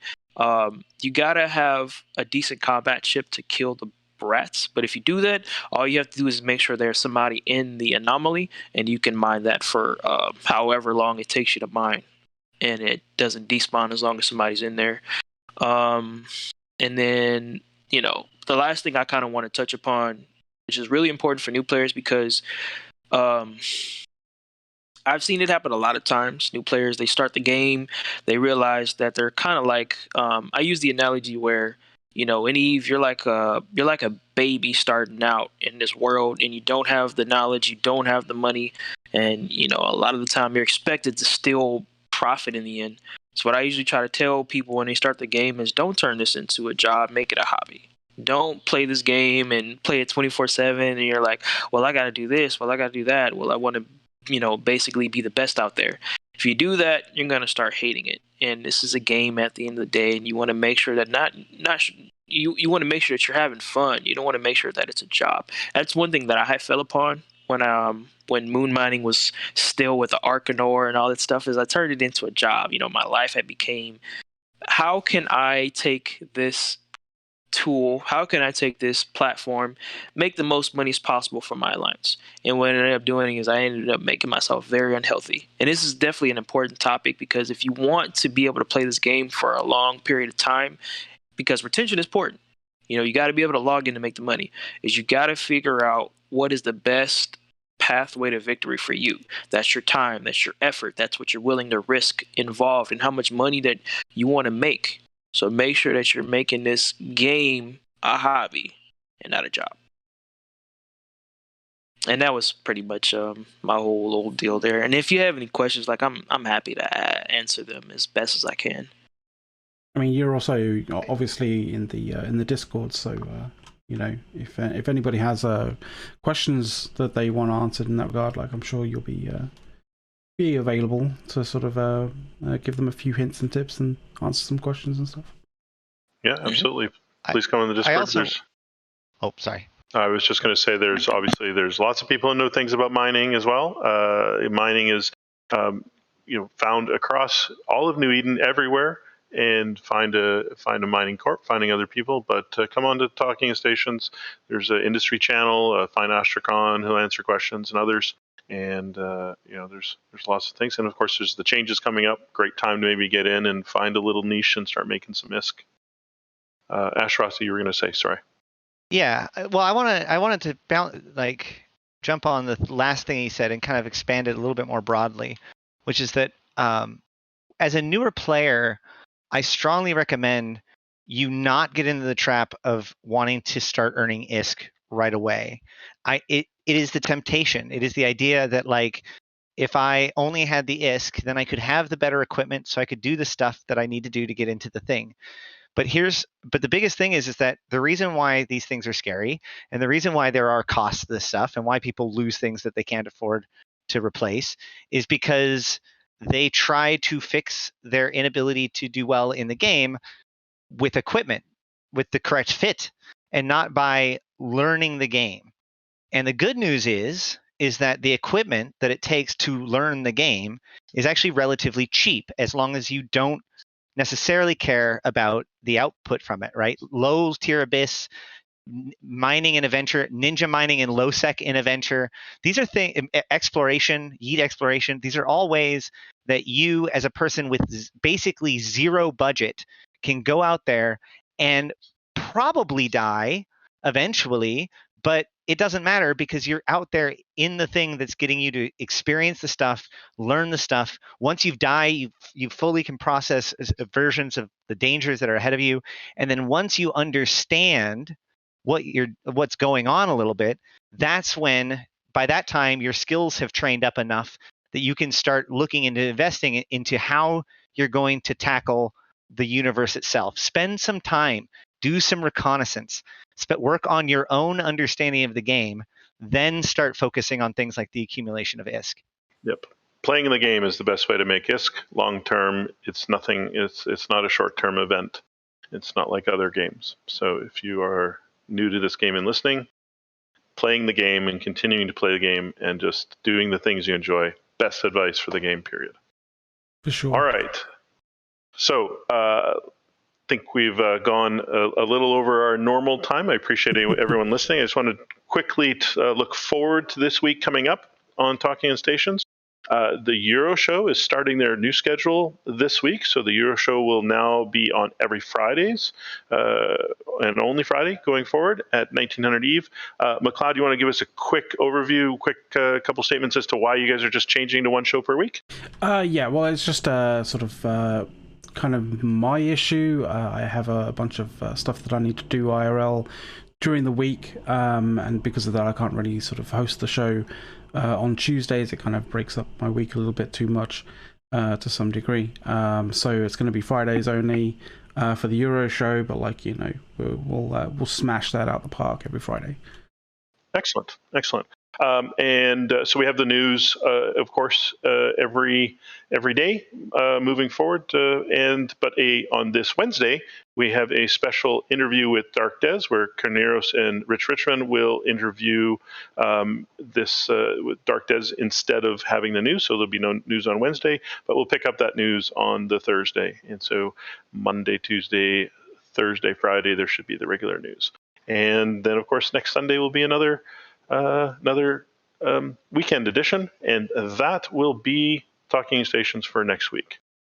And with that is all from Talking Stations today. Thank you very much. We'll see you next week. Have a good day. And we're out.